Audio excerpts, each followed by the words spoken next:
You're never gonna make it, you're not good enough. There's a million other people with the same stuff. You really think you're different? Man, you must be kidding. Think you're gonna hit it, but you just don't get it. It's impossible, it's not probable, you're irresponsible. Too many obstacles, you gotta stop it, yo. You gotta take it slow, you can't be a pro. Don't waste your time no more. Who the fuck are you to tell me what to do? I don't give a damn if you say you disapprove. I'm gonna make my move, I'm gonna make it soon. And I'll do it cause it's what I wanna fucking do. Cause all these opinions and all these positions, they come in millions, they blocking your vision. But no, you can't listen, that shit is all fiction. Cause you hold the power as long as you're dreaming.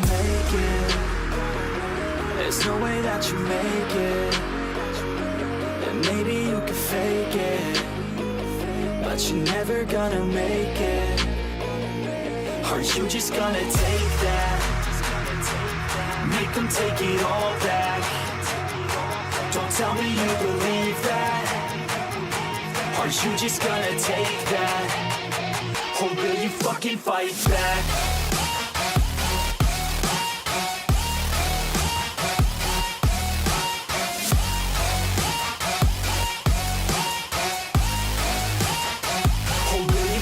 Fight back.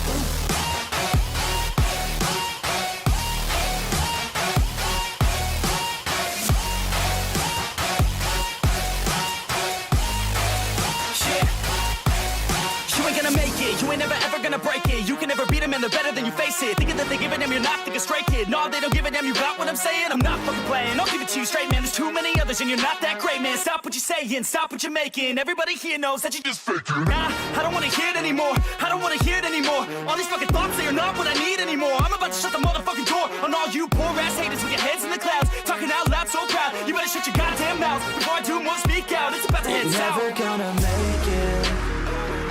There's no way that you make it. And maybe you can fake it, but you're never gonna make it. Are you just gonna take that? Make them take it all back. Don't tell me you believe that. Are you just gonna take that? Or will you fucking fight back?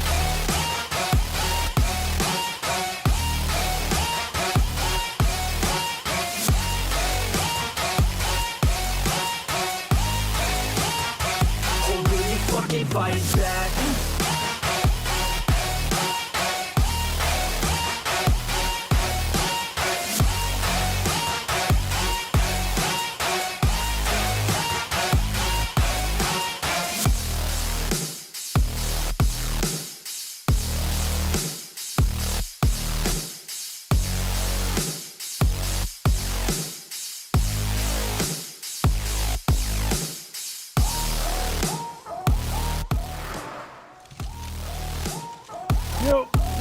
Oh, I got a stressing.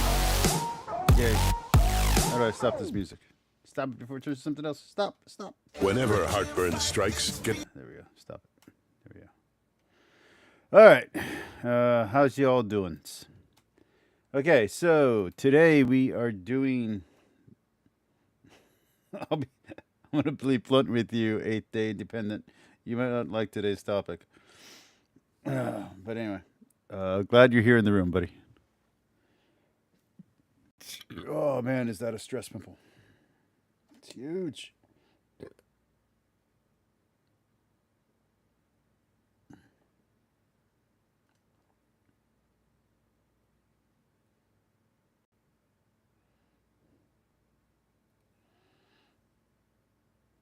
Hello, Richard. Seriously, you might. This is, yeah. People are not going to like this one. All right. So we are going to be doing,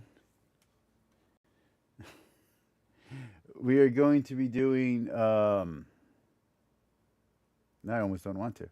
We're going to be doing Ruslan from God Bless Studios. We're going to be doing Metatron.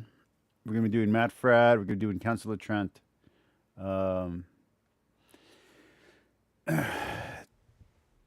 So we're going to be talking LGBTQ stuff today, and a little bit of Jesus. So welcome to my very short-lived audience. All right, let's rock and roll. I don't have a lot to say today. Let's just do it.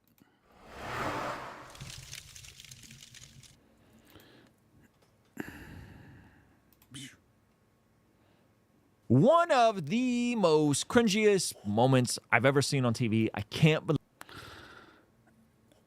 So, I don't know where he's going to go with this. I just want to be very blunt, but I'm just going to assume where he's going to go. And I'm going to say this. Christianity should not be cool. Christianity should never be true. Christianity should be square. And let me tell you why. If all the cool kids are at the party, it's the Christian's job to go home. If all the cool kids are getting drunk, it's the Christian's job to go pick them up in his car or her car. If someone's beating up or picking up on someone for being different, it's the Christian's job to stand up and protect the person who's being picked on, not to join in with the crowd. Yes, even if the person who's being picked on is against the things that the Christian is for, your job is to go and sacrifice for the person being picked on. That is the Christian's job. We are the wet blanket. We are not here to be cool. We're not here to be fun. We're here to be a thorn in people's sides. We're here to be dour. We're here to upset people. We're here to overturn the apple cart, to turn over, to not fit in, to turn over the money changing table. That's our job. That's what we're here to do. We're not here to participate. To be in the world, but not part of the world, as they say. So, Ruslan, trying to be cool and be popular, is probably going to say the opposite. That's my guess. Although, he has impressed me before, so maybe he'll be mature here. We'll see. We're going to fast forward, and we're going to turn on subtitles. If you want to watch the whole video, go to his channel and watch his video. Tell him I sent you. He'd be very shocked because he doesn't know who I am. Believe that this was clipped up and released as a thing. This is just fascinating to me. I'm gonna tell you guys just like the surface level of it. I re-referenced this in the video that we just put out on the main channel about, you know, Christianity declining, quote unquote, in America, which is a whole other conversation. Because like, who are they measuring, right? In terms of what types of churches are they measuring? Are they measuring the churches that seem to be growing the most? But that's neither here nor there. I just want to show this to you because we referenced it, and there's so much cringe here. Okay, so check this out. I love this comedian, by the way. She's really funny. I used to be Christian, but now I'm cool. Okay, so first of all, I know. I think that's awesome. And I think that's 100% correct. She used to be Christian, and now she's cool. Now she's of the world. Now she's popular. Christians are not supposed to be of the world. We're supposed to be the weirdos. Christ came to save the outsiders, the outcasts, the rebels, the ill, the sick, the rejected. That's who Christ came to save. He didn't come to save the popular, the rich, the famous. And then once we're saved, we're not supposed to suddenly get cool. No, we're supposed to take on suffering. We're supposed to take on loneliness. We're supposed to take on the dregs of society and be kind to those who hate us. We're not here to be cool. We're not here to be liked. So, she's actually correct. watch the how this opens. Okay, watch this. Watch her body language. Watch her body language. Watch this. Like, watch how she sets up for the line. I used to be Christian, but now I'm cool. I used to be Christian, but now I'm cool. That is the line. Okay, now let's see what she says next. Surprisingly, some people try really hard to be both. Like, Okay, so for the record, I've never met someone who's cool that says, and now I'm cool. I've never met a person like that. Okay, and then she goes on, surprisingly, some people try to be both. Now, this is going to be her example of what trying to be both is. in this video,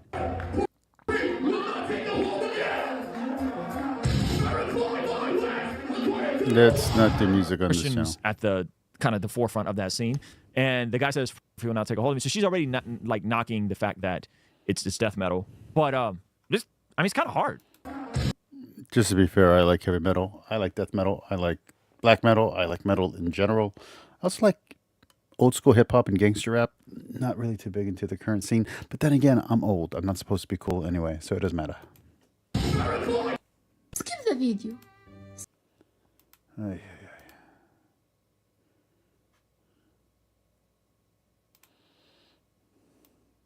ay. It kind of goes. Okay, I'm not a huge metal guy, but that kind of goes. Okay, now this right here is like, who approved this to be on TV? This is where I kind of like the need to make light of things that are like categorically destructive and unhealthy to society. Watch this. Wow. This might be obvious, but you probably wouldn't be so angry if you just looked at some porn. Just a note. I like what this Christian metal band is going for. So panelists, I'm going to play some metal music, and I want you to share a positive, hardcore Christian message. So the joke to tell them that if they licked on some, they wouldn't be as mad. I got news. There's a lot of metalheads who are also Christians. Like a lot of metalheads and a lot of comic book readers who are Christians. The ironic part about this is that outside of the strong overlap between people being trafficked in that world, a lot of what people consume is usually people being trafficked in that world or coerced in some way, shape, or form. You don't know that. You don't have facts on that. You don't have data on that. Stop saying shit that isn't true. Stop it. Stop it. It's okay. We're not cool. It's fine. Is the almost overwhelming consensus that is awful for people. It's not good. Like it's That's actually not true. Watch the Techno Puritans. Why can't I remember their channel? I freaking watch their stuff all the time on here, and I can't remember their channel. Hold on. Base Camp with what? Simone and something? Base Camp with...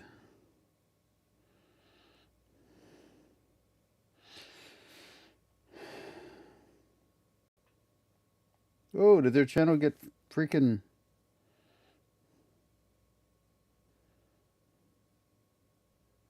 There we go. Base Camp with Simone and Malcolm. There's more to this title. I don't know. COOL. I don't know what COOL. Collins. Yeah, so there you go.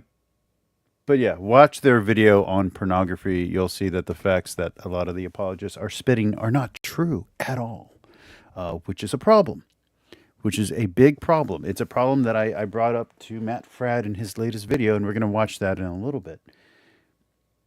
You have to quit spouting BS. It's okay if the facts are against us. We're not supposed to be cool. We're not supposed to be popular. We're supposed to take the burdens on ourselves. We're supposed to add to the suffering of Christ. Our little bit of suffering is supposed to be added to the suffering of Christ. That's what Paul says. That's what the Gospels teach. So be cool with it. Don't be stuck in Calvinistic thinking. Welcome to the Catholic side.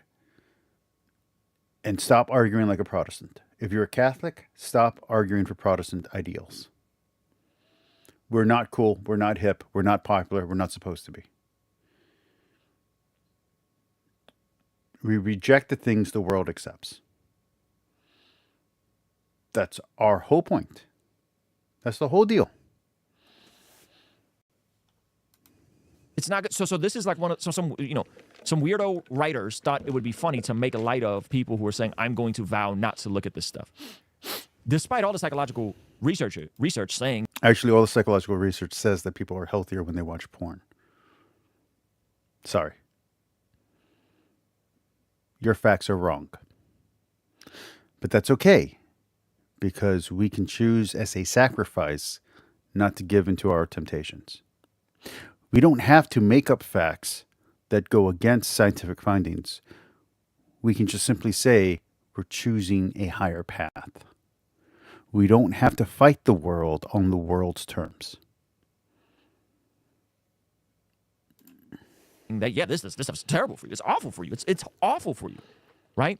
And to make light of that, and then they keep making light of that. And so it's like, what's the alternative? Like, let's all be addicted to this stuff. Let's all indulge in other people dehumanize. That was before I went to TireRack.com.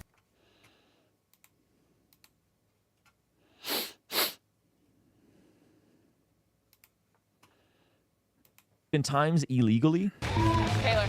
The hurricane will burn you gay. So just to be very clear, in countries where pornography is legal, sex crime actually goes down. Abuse, and both physical and sexual, goes down where pornography is legal. Those are real facts. Those aren't like made up facts. So you can't keep spouting the same BS that people have been spouting since Bonaventure.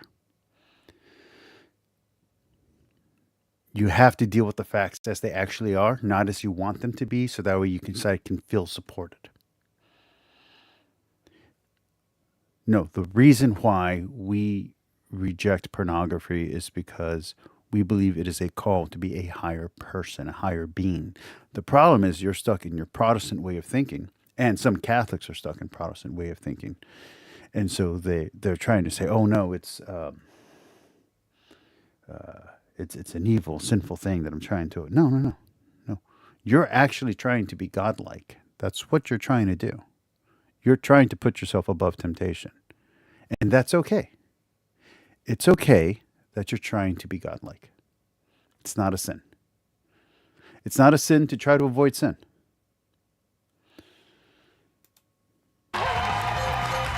And before I forgot my intro. I had a planned intro today, which was welcome my fellow sinners. I am a sinner just like you. I'm not here to proselytize. I'm not here to judge. I am a sinner. Based on what I learned in church, you lose a minute off your life every time you bathe. So I only got 3 days left. Which again is the opposite of reality, because in reality, people who masturbate live longer. It's like an actual fact. Just like people who cuss actually live longer and have a healthier mental state. It's just the facts. Don't worry about it. Don't fear it. Don't fear it. If it came out tomorrow that, because the fact is that being religious actually means you have a higher life expectancy and higher mental health, higher happiness status, or whatever it is. If the opposite was true, though, Ruslan, if the opposite was true, would you stop being a Christian? If tomorrow, scientific fact, proven, hard data, that you're going to live 10 years less, you're going to be twice as miserable as everybody else, and you're going to be less successful financially if you are a Christian. If that turned out to be true, would you stop believing in God? I wouldn't. I would not stop being a Christian if that ended up being true. Would you? Are you a Christian because of the positive side effects? Are you a Christian because you believe in God and because you believe Jesus is God? I know my hands look really small from this way. I gotta do this thing so I look like man hands. Woo!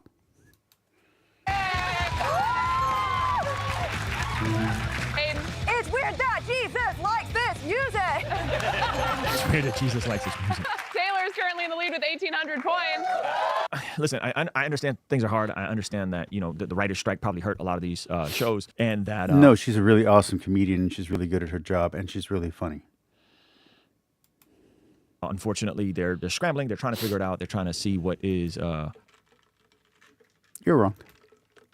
What is going to stick? They're throwing stuff at the wall. And some person that probably looks at a lot of corn and touches themselves a lot thought this would be a funny bit to write, and it completely fell flat. But I think the deeper flip.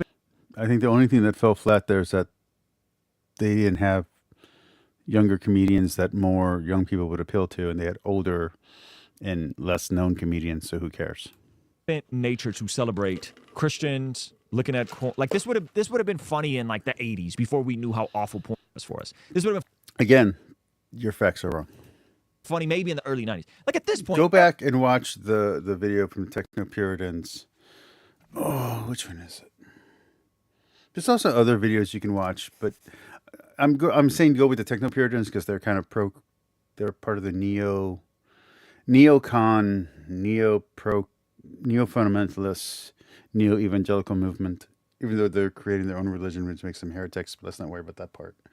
Where are we?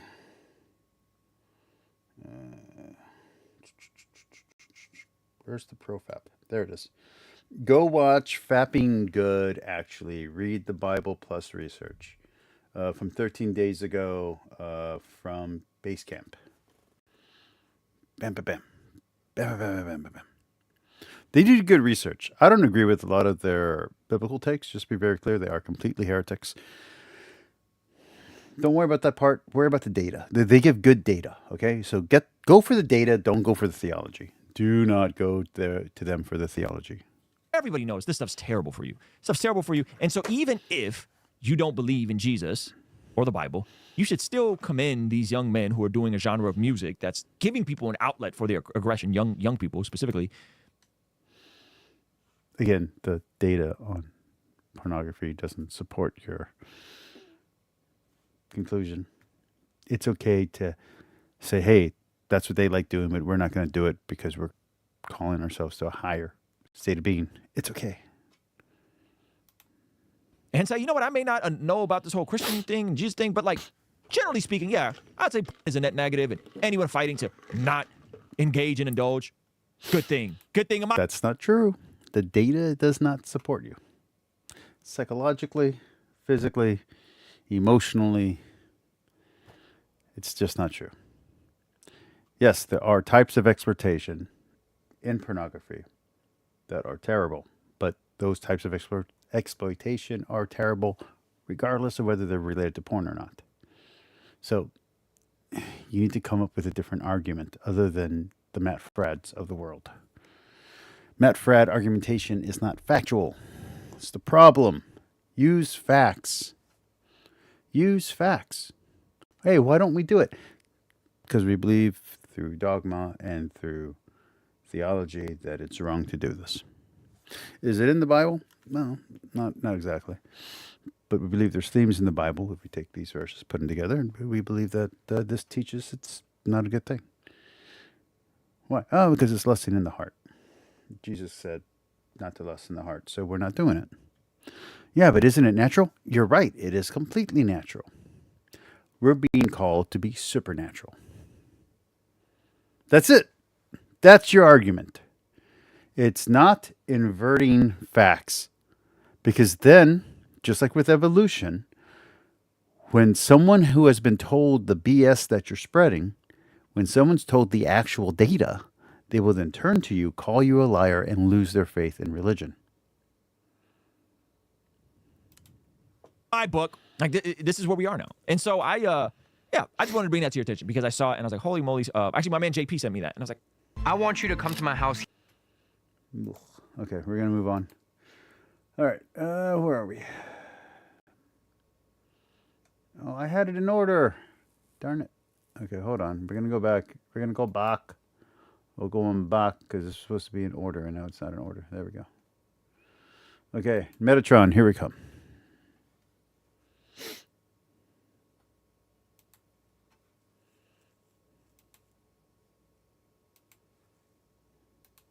Hey noble ones, welcome back to my channel. This is the Metatron speaking, and today I found an interesting video that I would like to react to, provide further commentary, and also in general sort of assess when it comes to the validity of the information presented. The video in question is from the channel History Hit. It's a channel, I've got to say, they have some interesting content, and the title is What Do We Really Know About Jesus? So of course... This video is way too long to get all the way through, so we're just going to break it down into pieces.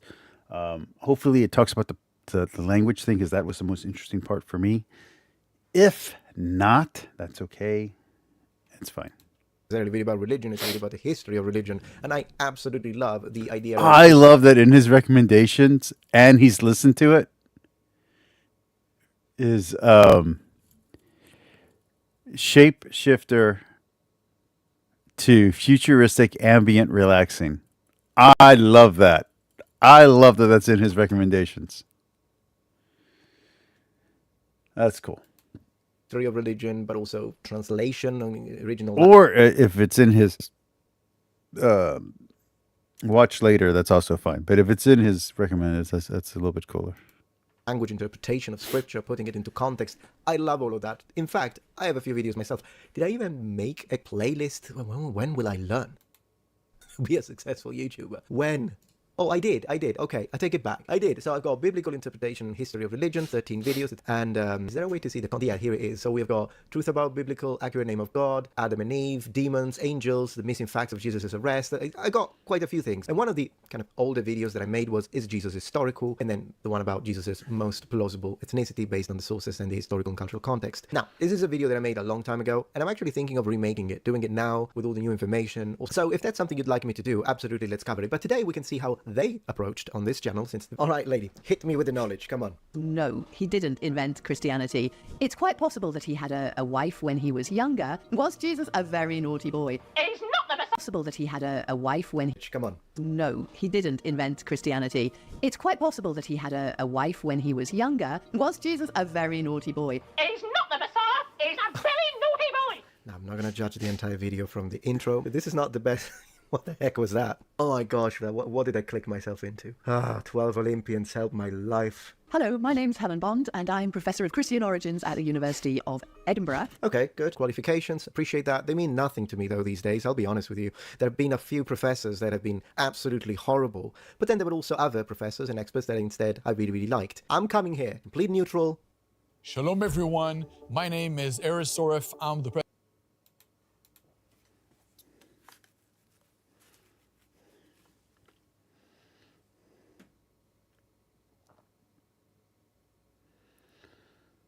Anybody care about the Asmongold thing? I don't really think I'm going to cover it, but if people want me to cover it, let me know.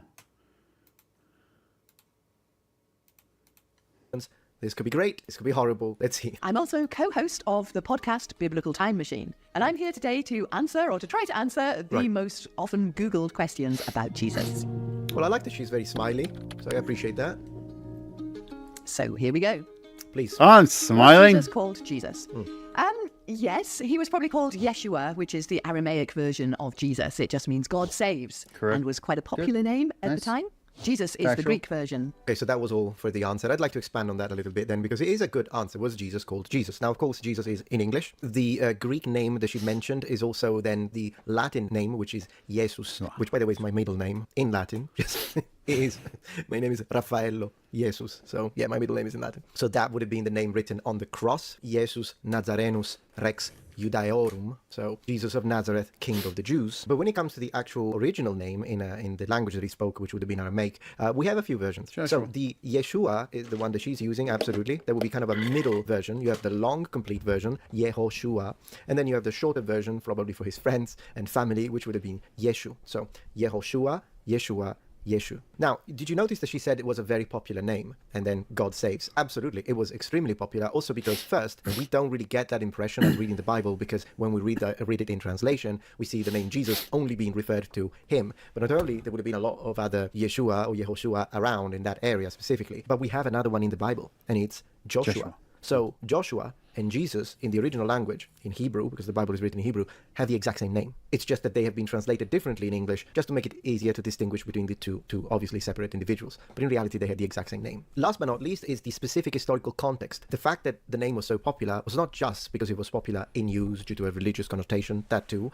but also because remember that at this time and specific moment, we are in the Roman province of Judea. And of course, the Jews were not very happy with that. So they were waiting for a Messiah. They were waiting for someone who would save them. Was Jesus born in Bethlehem? Now, this is a little bit more complicated because certainly Matthew and Luke want you to think that Jesus is born in Bethlehem. This is the town of David. And so there's clearly legends and stories that Jesus was born there. But the difficulty is that the stories that we have in Matthew and Luke's gospel, the only birth stories we have, date from the late 1st century. So that's quite a long time after Jesus was actually born. It might go back to genuine recollection, but it might also be that Jesus was just born in Nazareth, and then these stories developed later, deliberately trying to link him to Bethlehem, the city of David, because people want to say that Jesus is a second David. Well, there is a lot to unpack here. I kind of want to respond to this. I think in this case, the position that she's taking is twofold, and there are two main elements, and I would like to respond to both. Element number one is the idea of misrecollection due to time elapsed.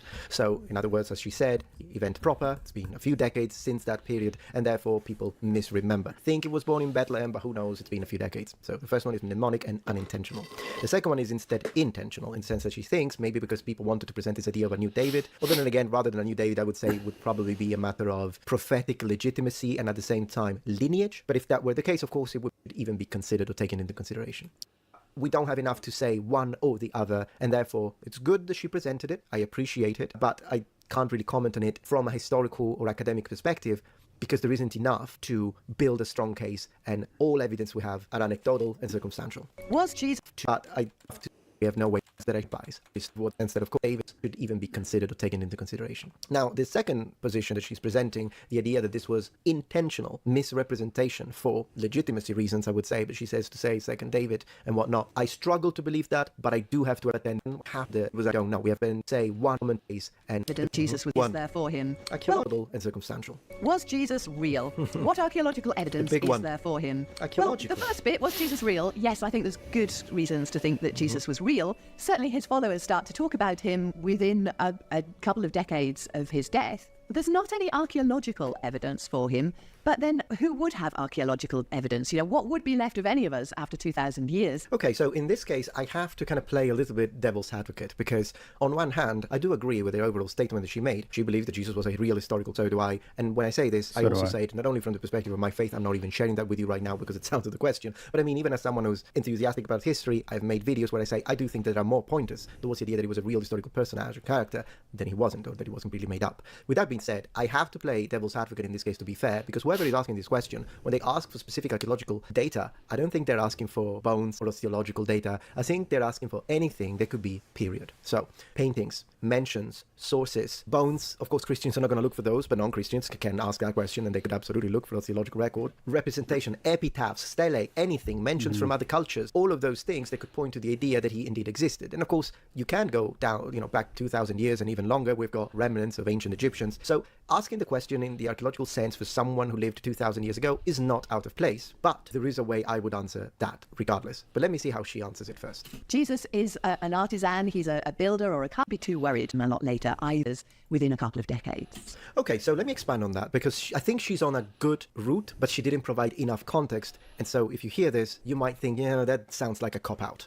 So let me expand. The fact that the evidence we have comes from decades after his death shouldn't surprise. She does have a point with that, particularly when it comes to Romans, because Jesus is not a general. Jesus was not an emperor. So the people that usually historiography does record a lot of evidence for us. Having mentions of Jesus while he was alive would be the equivalent of finding mentions not of the lower classes or lower strata of society collectively, the peasants, the farmers, we do have that, but individually. And can you now stop the video and tell me name and deeds from a random medieval farmer from 1137 who lived in the city of Arretium or what have you, Alexandria? So it is very, very rare that someone who's a carpenter, someone who makes chairs, someone who makes clothes, but it's not a guild, just is the milkman. I mean, these people, we don't have records of people that are so low within the echelons of society. That's not 100% true, because there are records, I think it's in Egypt, but there's also some in Babylon, where you'll see artisans signing their stuff. You'll see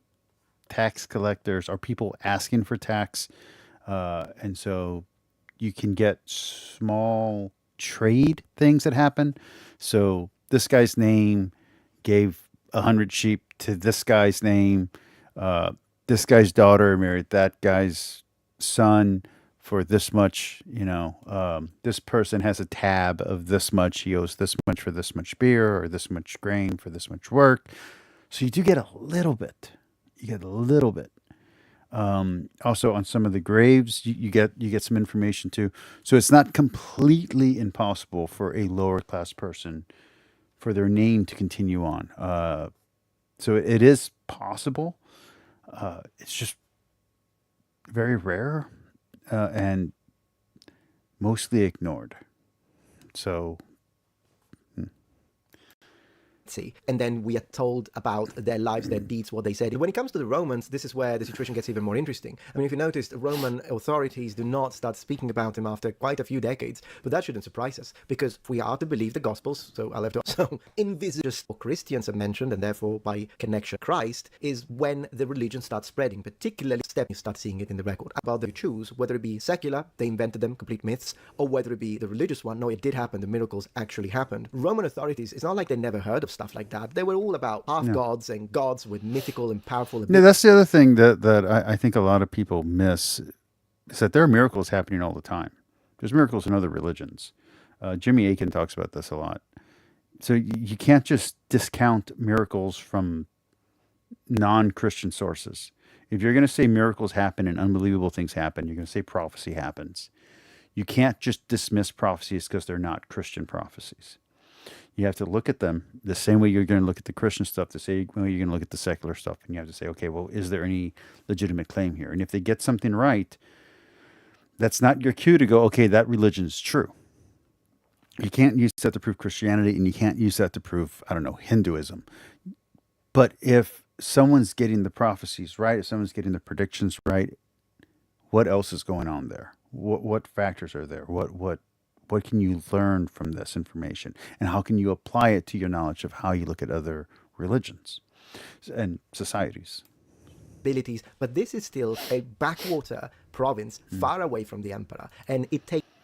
And the more lower class you are, and the more mystical you are, the more miracles you're going to have. Go to a bad side of town. You're going to see psychics. You're going to see Wiccans. You're going to see card readers. You're going to see fortune tellers. You're going to see people looking to take advantage of the gullible and the desperate. And the drunk. Just to be very blunt.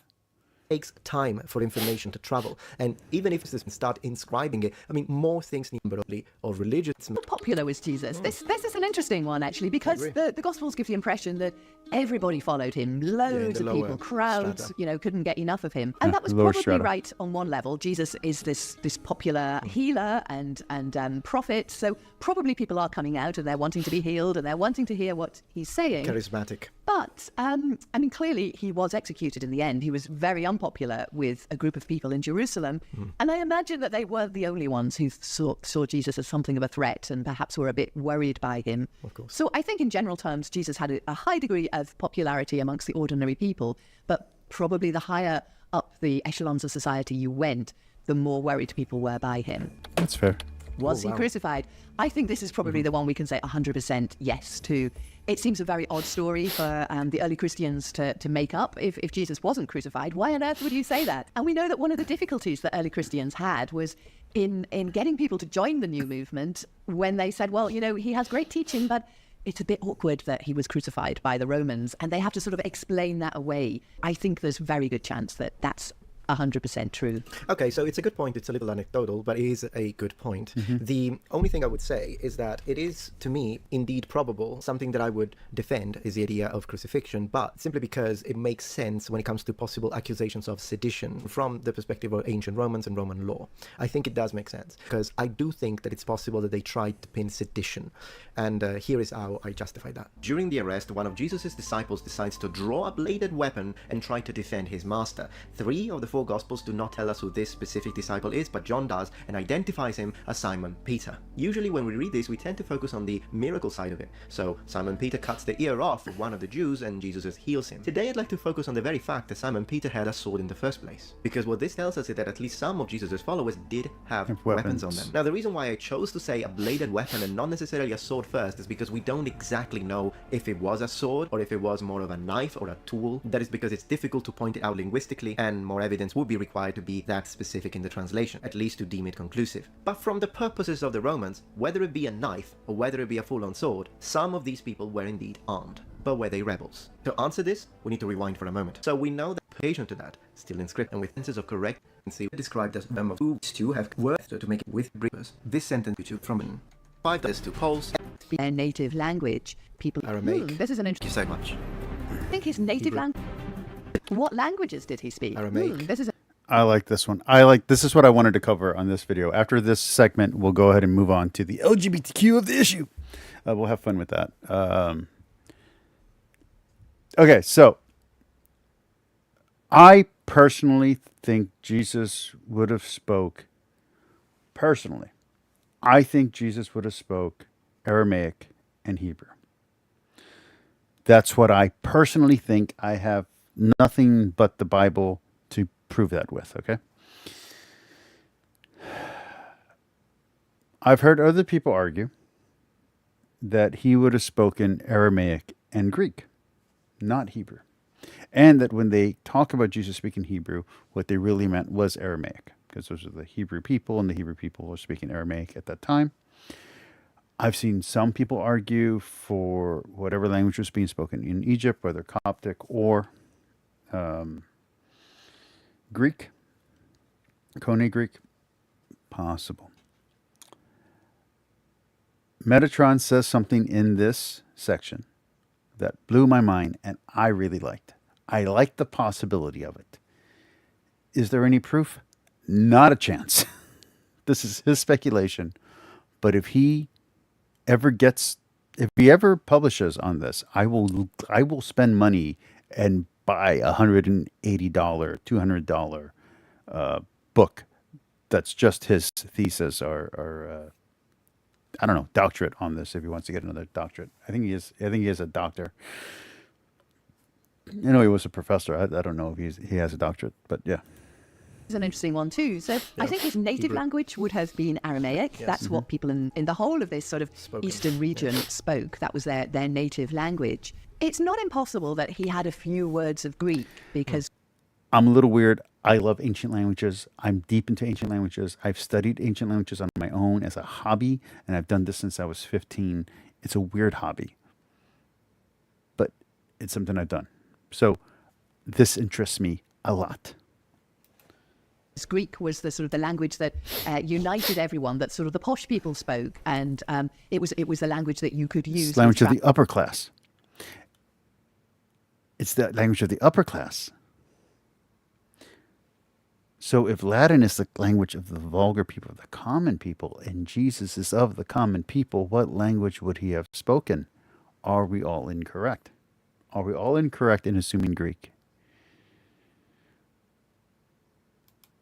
Travelers and traders. And so if he's a carpenter or a builder, or we don't quite know exactly what it is he did, but it might be that he speaks a few words of Greek in order to sort of, get... This happens here where I live. Where I live, the dominant language is Spanish. I live in America, just to be very clear. But most of the people around where I live speak Spanish. There's over 1 million Mexicanos where I live, if you include both this side of the border and the other side of the border. We're very densely populated. Right? If you go look at the voting maps, the exact area where I live is one of the denser populated places in the United States. I'm not saying it's a city. It's not a city. But we're a high mass of voting people. And then the rest of the population, including illegals, including migrants, is full. So there's colonias and stuff where there's no running water, where there's no trash pickup, where there's houses the size of, actually smaller than my kitchen. And yet there'll be nice fancy cars in the front of the house. Let's not talk too much about that. And there's also great wealth disparity. Well, sometimes you'll have a mansion right next to a small shed, and the small shed hosts a family without running water. Well, the mansion has, I forget what it's called, but it's like a tank where the septic tank, and has a septic system and a water system and a well system. So we're very different like that. Like I have sweet water actually, that a little stream of little river of sweet water that goes right under my house. That is my property. So I've often thought about making a well, and the city has offered to build a well for us, and that could be our water, and then we don't have to pay a water bill ever again. It's kind of cool. By in his trade. Yeah, I have to disagree with her on this one because, first of all, he was not posh. He didn't seem to like posh people that much, and regardless of that, he would have been fluent in Hebrew as well, because that's the language he would have used to read the Bible. We know he reads the Bible, once again, if we are to believe the records. So Aramaic and Hebrew makes sense biblically. If our proof text, if our historical record is the biblical text, and we're going to call the biblical text accurate, then if that accounting is true, then he spoke 2 languages, Aramaic and Hebrew. But there's a problem, because he speaks to the centurion. He speaks to people who speak Latin. So did they also speak Greek? Did they learn Aramaic for their soldiers stationed somewhere? Like you're stationed in Japan, you're stationed in Mexico, you're stationed, I don't know, in France, you're going to learn the native language, right? A little bit. Aramaic and Hebrew, absolutely. And if there is a third language, my guess would be Latin over Greek. Why? Because as you explained, Greek is the language of the important people, the very highly educated people. And again, I said this yesterday, I think it depends on the street signs. So we know that when Jesus was crucified, he was crucified in Latin, Judaeus Rex or whatever, King of the Jews, or Nazarene Rex, whatever. Here's my question. What were the street signs in Roman-controlled Israel? If the street signs, if the name of the stores were in Latin, like here is in English, so everybody who's Spanish speaking, everybody who's Mexicano, they have to have a little bit of English just to navigate, just to get around. I'm not talking about such strong English that you can speak fluently. That's not what I'm saying. But you can say, and you have like this Tex-Mex language down here where you have a sentence in Spanish and you'll have an English word. Even though there's a perfectly good Spanish word for it, they use the English word because that's the word they know from the culture that they're in. They're in an English-speaking culture, even though this is a very Hispanic influence culture. It's the mixing pot, as people like to say, the melting pot. Which is why I don't really think he would have had particular interest in studying it. It's true that she said a couple of words, but I think it makes more sense since he was born under the reign of Emperor Octavianus Augustus and he was living in the Roman province of Judea, that he would have instead spent time learning how to speak Latin. I mean, think about it. In any place where Rome was expanding, whenever a territory was annexed, people learned Latin. We know that that was the language. Of course, the Romans had their own... I mean, if you're a Judean, it's easy to think, oh, he spoke Hebrew. But what if he spoke Latin and Greek? What if he spoke Latin and Aramaic? Because there are Greek versions of the Old Testament at that time. What if he wasn't reading in Hebrew? What if he was reading in Greek and Aramaic? Interpreters, but oftentimes when they were speaking to leaders and chiefs, they will find, particularly after they have subjugated an area for a certain... Or in Metatron's case, Latin. Period of time, which was the case here, and people were starting to learn the language. Just like even today in Hong Kong, there is a higher percentage of people that speak English in comparison to other areas of China, due to the British rule all the way up to 1994, 1995. And in the same way, a lot of Indians speak English because of that. And then again, why do people speak Spanish in South America and Latin America? Because of what happened in the Middle Ages, late Middle Ages, and the early modern period, Spanish movement. But then again, in Brazil, they speak Portuguese. So I'm saying, and that's the same in Africa. We could say that about Africa as well. In Ethiopia, you still find people that speak Italian today. And I think Genoa, people speak French. So yeah. Area is occupied for a certain period of time, the population, the local population, do start learning the language of the conqueror, and particularly for someone who was or is born it the in Congo it. where they speak French? I forget.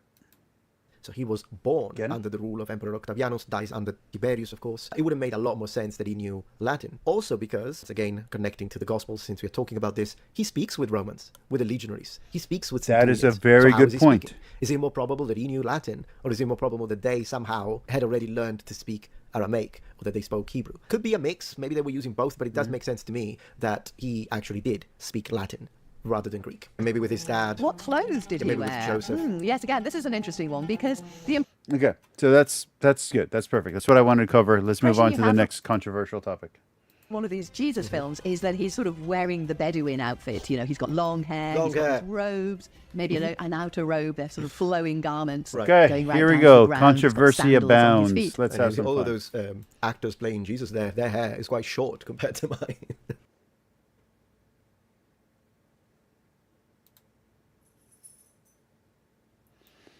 Okay. Now, before we get into this, because I know the accusations the Christians and the Catholics like to throw at me. I ain't a liberal Catholic. I was a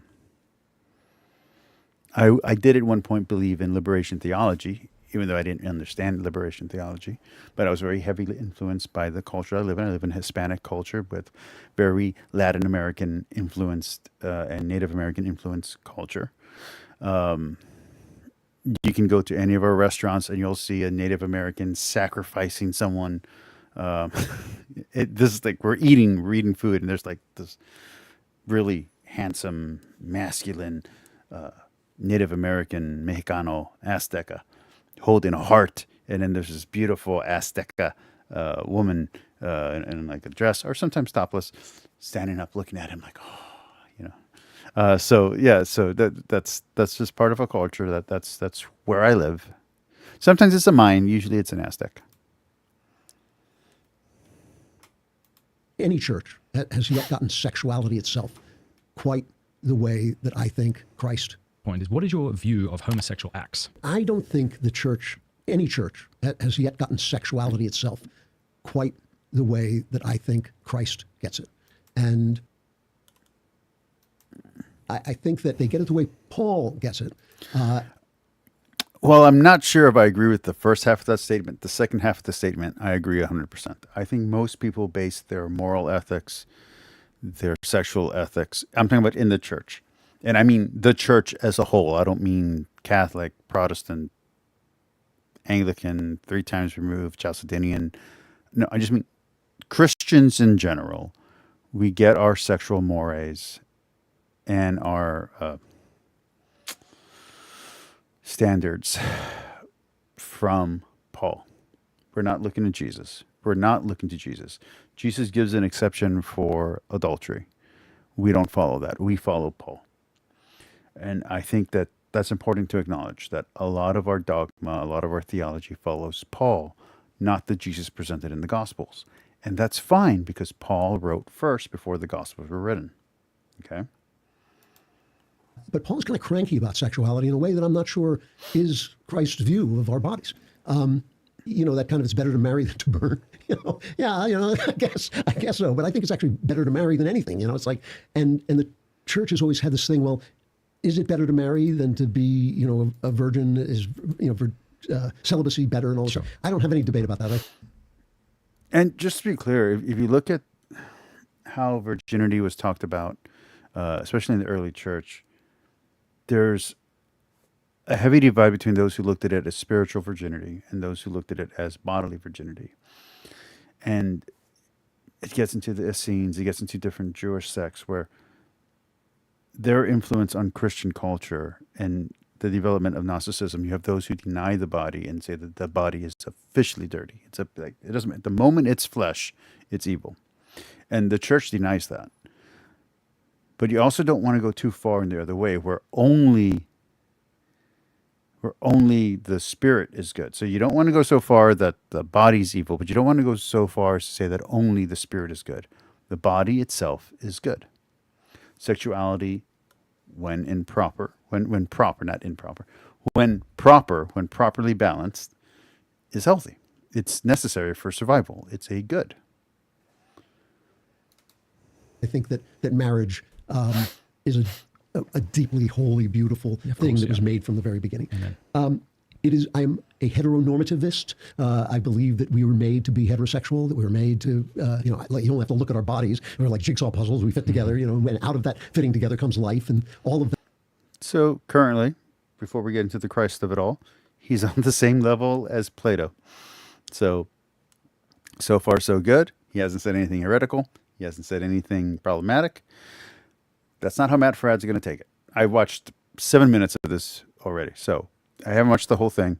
I did comment on this video before listening to Matt's rebuttal.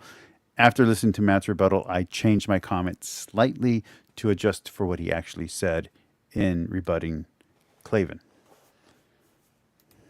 That seems to me to be the center of humanity. But I also know that I'm living my life in the arts. Many of my great friends have been gay people. Same. I think that they are born. Although, for me, mostly lesbians and bisexual people and poly people. And I guess what now is called queer. I really want that term to go away, but that's the term now. But that was a very heavy slur when I was a teenager. Yeah. And just to be clear, because of my friends, I was labeled queer and the F slur that I'm not allowed to say all through junior high and through the beginning of high school, I guess. By the time I got to 10th grade, by the time that I got to 10th grade, nobody was making fun of me at all. My biceps were bigger than most people's heads.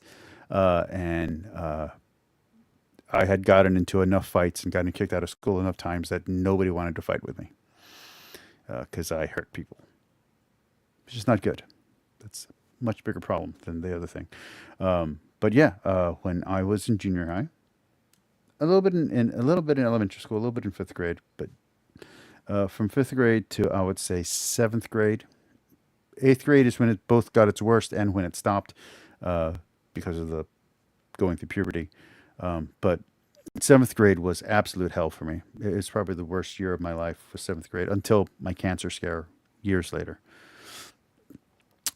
Surprisingly, losing my legs, losing my ability to walk was not as bad as the cancer scare or as the being bullied in seventh grade for supposedly being gay. That was probably way worse than not being able to walk. Not being able to walk sucked, and I was dying. But being told by a doctor that you have cancer, only to several months later for them to be like, "Yeah, you're okay," that ruined my life. And having people spit on me, throw rocks at me, for having friends who were gay, and for being feminine and having a feminine body was completely unfair and not cool, and really sucked. And yet to that, the people didn't trust me because my mother was dead, and they thought that I was lying about that, which was a strange accusation. Made life really hard for me as a young teenager. And I dived headlong into alcoholism and promiscuity and all that kind of stuff. So that sucked. And I left the church, I think at age 12 or 13, and I didn't come back. Yeah, at age 13, I didn't come back to the church until 33. Because of that experience, because of seeing them be racist to my friends who were black and who were, we used the word Indio here, but that doesn't mean, basically Hindu. I had two Hindu friends that were not treated well, and my friends who were black were not treated well where I live, and my friends who were gay and my friends who were trans were not treated well where I live. And this is the 90s and the early 2000s, mostly the 90s, mostly the mid-90s. And that sucked. It really, really sucked. It was not fun. So, yeah. I just keep going because I'm kind of now rambling. Let's move forward. That way, I'm not sure. I think that there's a genetic component to it. This is my personal opinion. I'm not a scientist, but I think it's carried through the mother and it happens in the womb because they've never found it in actual gay people, but it recurs in families in ways that have nothing to do with upbringing. So, for instance, twins, you can have two. There's an interesting factoid that's part of a comedian's. Actually, we just saw her earlier in these videos. One of the jokes that she tells or her friends tell, which is, I think she sets up the punchline. She's the straight man for this joke. Which is that kinks are hereditary. Think about that. Ooh. Identical twins, and one of them will be gay and the other one won't be. And that's a very strange thing. So I think it's carried by the mother and occurs in the womb. So you're born in this I don't. I'm much more science-based than Andrew Clavin is, so I'm not gonna go with what he's explaining there for the origins of homosexuality. I think it has much more to do with socialization, social pressure, genetics, survival instincts. I think one of the best studies I've ever seen on homosexuality has to do with rats. When overpopulation happens, homosexuality increases and birth rates decrease. And you can do this with animals. Humans are animals. So I think that's the naturalistic argument for homosexuality is much better than his genetic leaning argument. I don't really even know what to call this. But yeah, I would go with a naturalistic argument for the origin of homosexuality and the proclivity of it. Also, simple pleasure seeking. I'm not a Keynesian as to say when it comes to sexual explanations, but I've read enough sexuality papers and sexuality books, to believe in a spectrum and to believe in the fluidity of the spectrum. I don't believe it's stable. I don't believe you just stay your one sexuality your entire life. You kind of flow back and forth from what you're attracted to what you're not. Your attractions change, your proclivity changes, your desires change over time with age, with hormones. The more hormones you have, the more desire you're going to have for a certain thing, and as your hormones decrease. And you can see this with animals. After you neuter an animal, it's not like as if the animal's sexuality disappears. Like, you'll still see a neutered animal humping things, but what they chase after and what they're attracted to and what they tolerate in another animal changes as their hormones decrease. And you can see this with age in human beings, and sexual activity. As people get older, sexual activity usually goes down. So there's a lot there that are factors before we get into social pressures and psychological pressures. So I just, based on Andrew Klavan's explanation here and the very little I've heard him say elsewhere, I don't think he has the strongest grasp on this topic. So him defending homosexuality to Matt Fradd in this particular case is probably not the best case scenario. That's fine. Like I said, Matt Fradd interviewed one of my favorite people, Kim Embers, to talk on this issue, and Kim Embers did a great job countering. I think he talked to her. I think it was Matt Fradd that she was talking to, because I recommended her to Trent Horn. As one of the few times Trent Horn talked to me directly on Twitter, was when I recommended her. I never heard anything back from that, but I think Trent Horn could use a healthy dose of conversation with Kim Embers. Anomalous situation where you are not fit for the normal, life-giving, central physical act of being human. And I think that that's a very being human. What is it? The central physical reason for your body is to make more bodies. I mean, that's why we're here. I really hate how Klavan worded that. Being human, being animal, it doesn't take much to be fit for that. I don't agree with his explanation there. I do feel that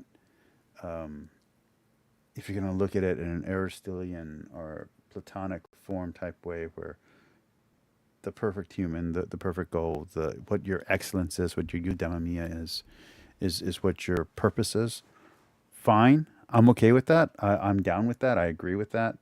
I don't agree with his explanation of it, because I find it literally dehumanizing. We're here to, that's why the body is here. It recreates, right? It's like, obviously there's more to our lives than that, but that's what, a person can be born with one leg, but man is a two-legged creature. People are men and women. It's not good for men to be alone. To be together and make more life. That if someone is born with a desire that is opposite that, it's certainly an anomaly, and it may be a disorder. It may be some kind of, you might consider it a handicap. So then the question becomes, what do you do with your life? And I'm not sure that celibacy is the right answer. I understand why people would think it is, but I certainly don't feel like I'm the guy who has to enforce that or tell people about it. You know, I just don't. I feel like let each person work out his salvation in fear and trembling. I like that he's a little bit making some color, not only to Paul, obviously, but also making a little bit of a shout out here, at least for me, to Kierkegaard. And I get that.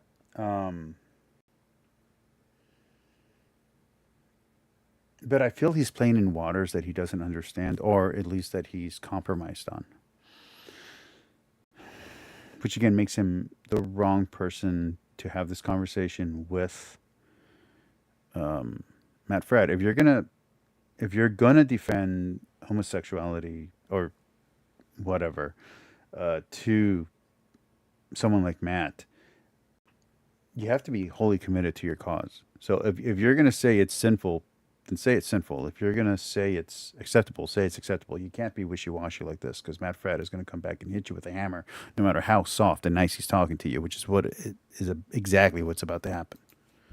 I know, because my son, who I love, I would love to see Randall Rouser go up against Matt Fradd on this topic. And what I said in the chat, and I mean this, and I might read the comment later, I want Matt Fradd and Dan McKellen to argue over this issue directly, not other people. I get it. Bart Ehrman has a great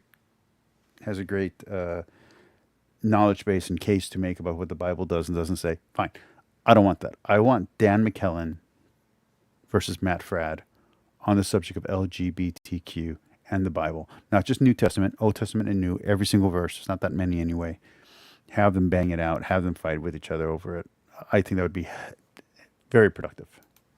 Gay. For all And sides. I've asked him this question, and he's like an incredibly honest person. You should talk to him. He's like, yeah. I said, is it, if you leave out the bigotry, because he comes under terrible, people say terrible things about him, and he's this wonderful human being. You know, That's going to be hard as a father. it's tough. I do want to show up at each and every door and punch their lights out. You know? Repeatedly, Yeah, in the face. exactly. But you know, I said, if I took... And I got to ask Matt, what if one of your children turn out to be gay or queer? How much of what you're saying are you going to actually practice? Because what you're saying, a lot of people are practicing. People are following you. Would you yourself follow your own advice? Or would you not and simply accept your kid as they are and then deal with the consequences as they come and encourage them to live a Christian lifestyle while acknowledging that they have inclinations that are non-Christian, just like all people have inclinations that are non-Christian?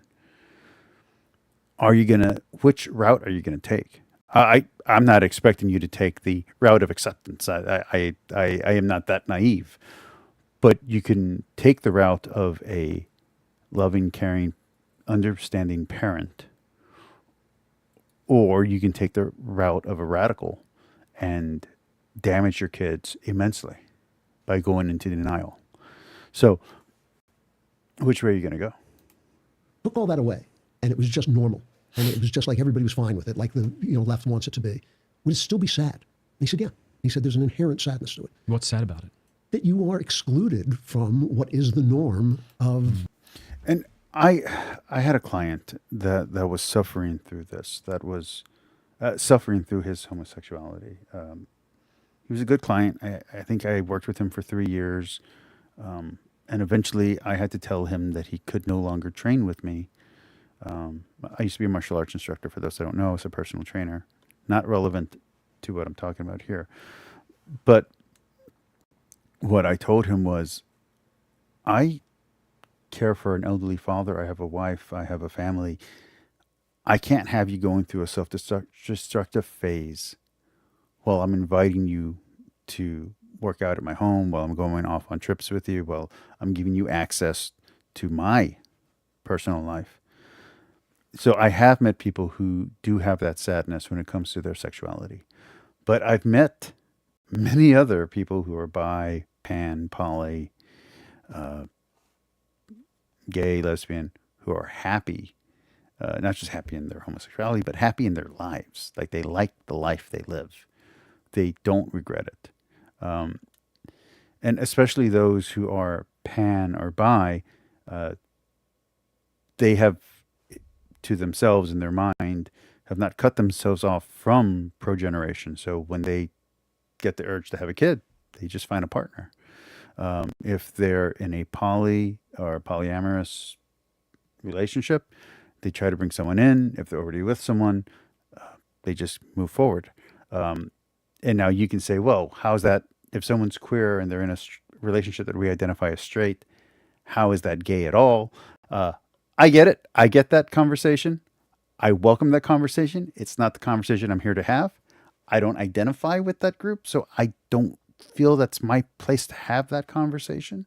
I do think it's an interesting conversation, and I'd love to have it, but it's not relevant to our conversation here, and I'm not in that situation, so I don't know how that feels. My guess is it's weird. It probably feels weird to be like, to say that you're gay or to say that you're lesbian, and then, but you have a husband or a wife, and you have a kid, and to be like, yeah, I know, but so I'm sure that's strange, but That's why I think the identification of queer as it's its own thing separate from gay, lesbian, and bi is a little bit more social constructy and a little bit of a problem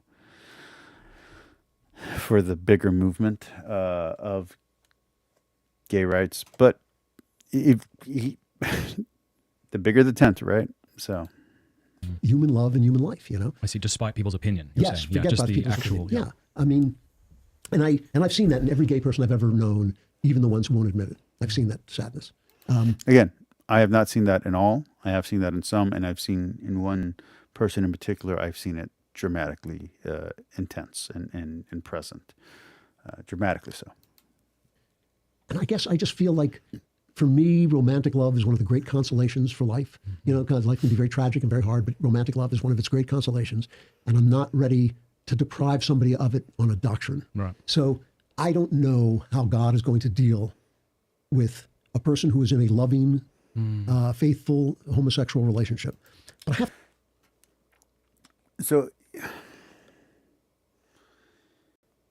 these words, completely taken out of context and completely removed from sexuality, are fine. You could say a platonic relationship between two men, two women. They never have sex. Their romance is intellectual. They're best friends their entire life. They die together. They never do any sin, and whatever sin's on the book, they don't do any of that. They just love each other intensely, and they die. Yeah, sure. Yeah, probably get to heaven. But for everyone else playing this game, and this is the question that I asked Matt Fradd in response to this, which is the sin homosexuality or is the sin sodomy? Because if the sin is sodomy, then just as many straight people are guilty. And I ask, and I actually copied down the question. In a few seconds, I'll actually read it how I wrote it originally, because what I wrote in his comment was a little bit censored because I didn't want it to get flagged or to get blocked. But I'll ask that question in a second. Let me let Andrew finish. I have to believe it's going to be different than he's going to deal with, like Joseph Mengele, I mean, Stalin. I cannot believe that the God I know, the God I talk to every day, is going to say, well, yes. The problem is, if you believe Paul is inspired, if you believe in a univocal voice, if you believe that the Bible is God-breathed, the Anastas, if you believe that it's authoritative, even if the authorship is in dispute. So even if Paul didn't really write Paul or all of Paul, even if it's a pseudo-Pauline letter, Bible's canonized, it's official, it's good, it's dogma. Sorry, straight people who commit sodomy are going to hell. That means gay people too.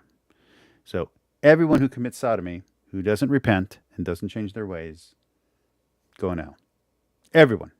That means oral sex, anal sex, reach around, I don't know, underarm sex, belly button sex, whatever you can think of. That hot dog thing people like, whatever you can think of that's not procreative but is sexual. Yeah. It's a sin. You're not going to heaven according to Paul. You can't get around that text. It really does say that. So you can't make excuses for that. So when you're talking about Christian acceptance, and you're talking about love, you have to also accept that people can choose hell. That doesn't mean you stop loving them, you stop caring for them, that you stop being their friend, you stop being their parent, but it does mean you can't participate. You can't participate in those things, but you can still love them, you can still be their friend. You don't have to cut them out of your life. You don't have to treat them badly. You wouldn't treat a Muslim badly because they don't believe in the sacraments. You wouldn't treat as a Catholic, you wouldn't treat a Baptist badly because they don't believe in the sacraments. As an American, you wouldn't treat a Japanese or a Mexicano badly because they don't believe in the Pledge of Allegiance.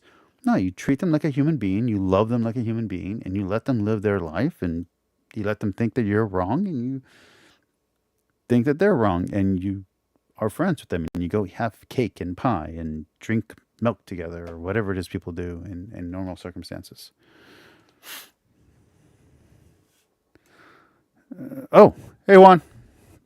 I think Juan says, I think the major issue with homosexuality is more of the concept of marriage and what that means. I think that is where it probably goes later on in the interview, but this is just a segment to promote his interview with Andrew Klavan. So I don't know where they go after this finishes, but you're probably right. But anyway. I feel the same way about your having this anomalous passion that you lived with in as dignified and as loving a way as you knew how. I feel the same way about that as your, butchering children because they were Jewish. Yeah, certainly there are different sins. Yeah, I would disagree with you, and here would be my argument. So I would believe. So there are different levels of sins, and to say otherwise is to not be Catholic. So I disagree with you already, Matt. And you got halfway through the statement when I put my comment, and then your second half of the statement was better, and so I then went back and I edited my comment. So let me read what I wrote. I wrote this. Your analogy, or lack thereof, meaning Matt, the equivalent is, should a married person go to hell for sodomy with their spouse? Assume the Christian normative, male husband and female wife. One marriage, no cheating, monogamous. Does oral or anal or a reach around in a straight marriage still send you to hell as a mortal sin? And the answer is yes. Then ask yourself how many parishioners are guilty of this particular sin and still take communion. How many of them have sex before going to church, and in their sexual life, the straight couple commit sodomy? So the sin then is not the homosexual desire. It's not the homosexual lifestyle, because you can be as flamboyant and as femboy as you want. You can be as butch and tomboy as you want and still live a perfectly sinless life. That's just fashion. It's the act of sodomy that is the sin. Now, you can say, well, desire in your heart, blah, blah, blah. Fine. Good points. That still doesn't clear all the straight people who also have lust in their heart. So, singling out the quote-unquote sodomite is ridiculous in the context of current times and current society.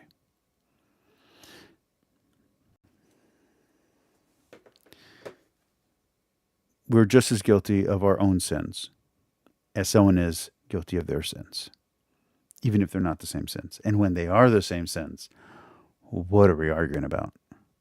Oh, you're committing sins with someone of the same sex, but I'm committing sins with someone of an opposite sex, so therefore my sins are better?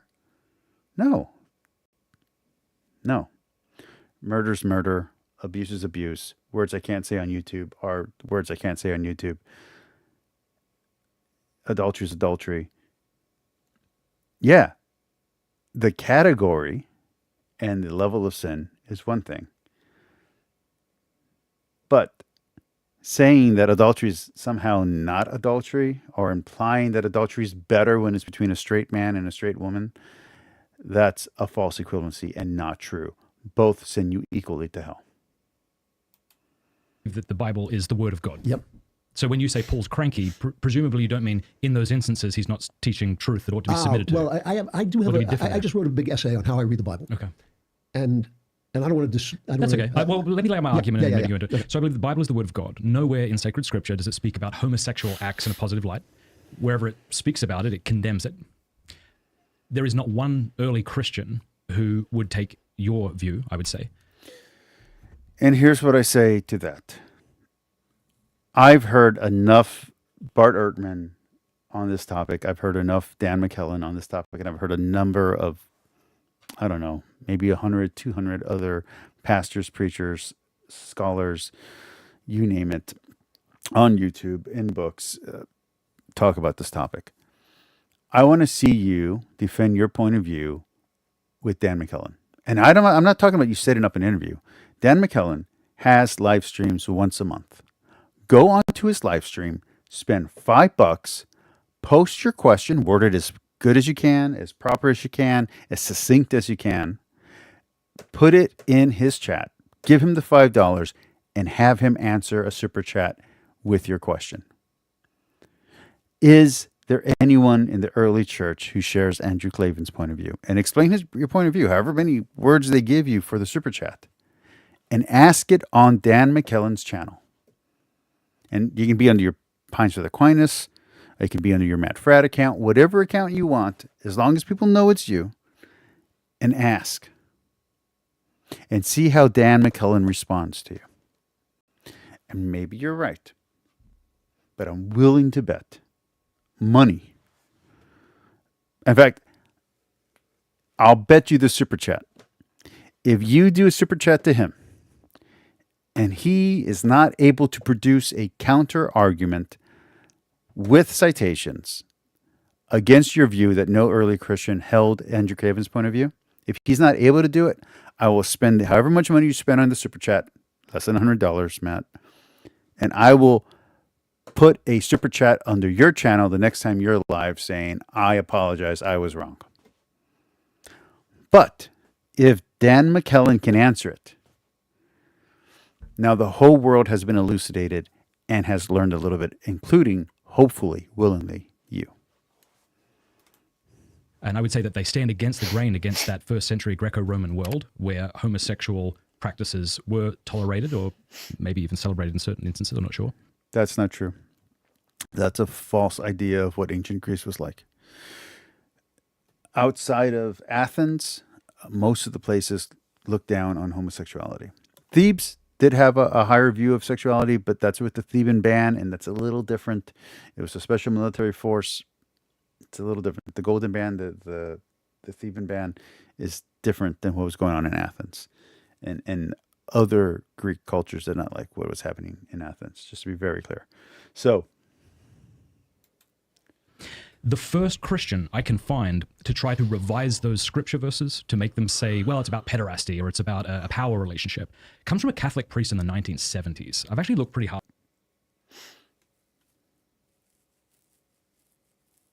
Again, I'd like to see Dan or some other acclaimed,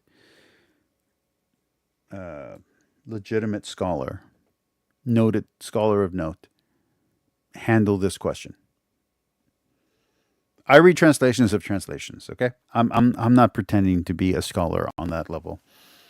And I have studied enough human sexuality. I have a ton of feminist literature. I used to have a lot of human sexuality stuff. I don't really have it anymore. I threw most of it away. I did like a purge years ago, and a lot of those books I kind of regret throwing away now. Not all of them. There's like 2 or 3 of them that I'm very glad I tossed. But a few of them, I was like, I should have kept them.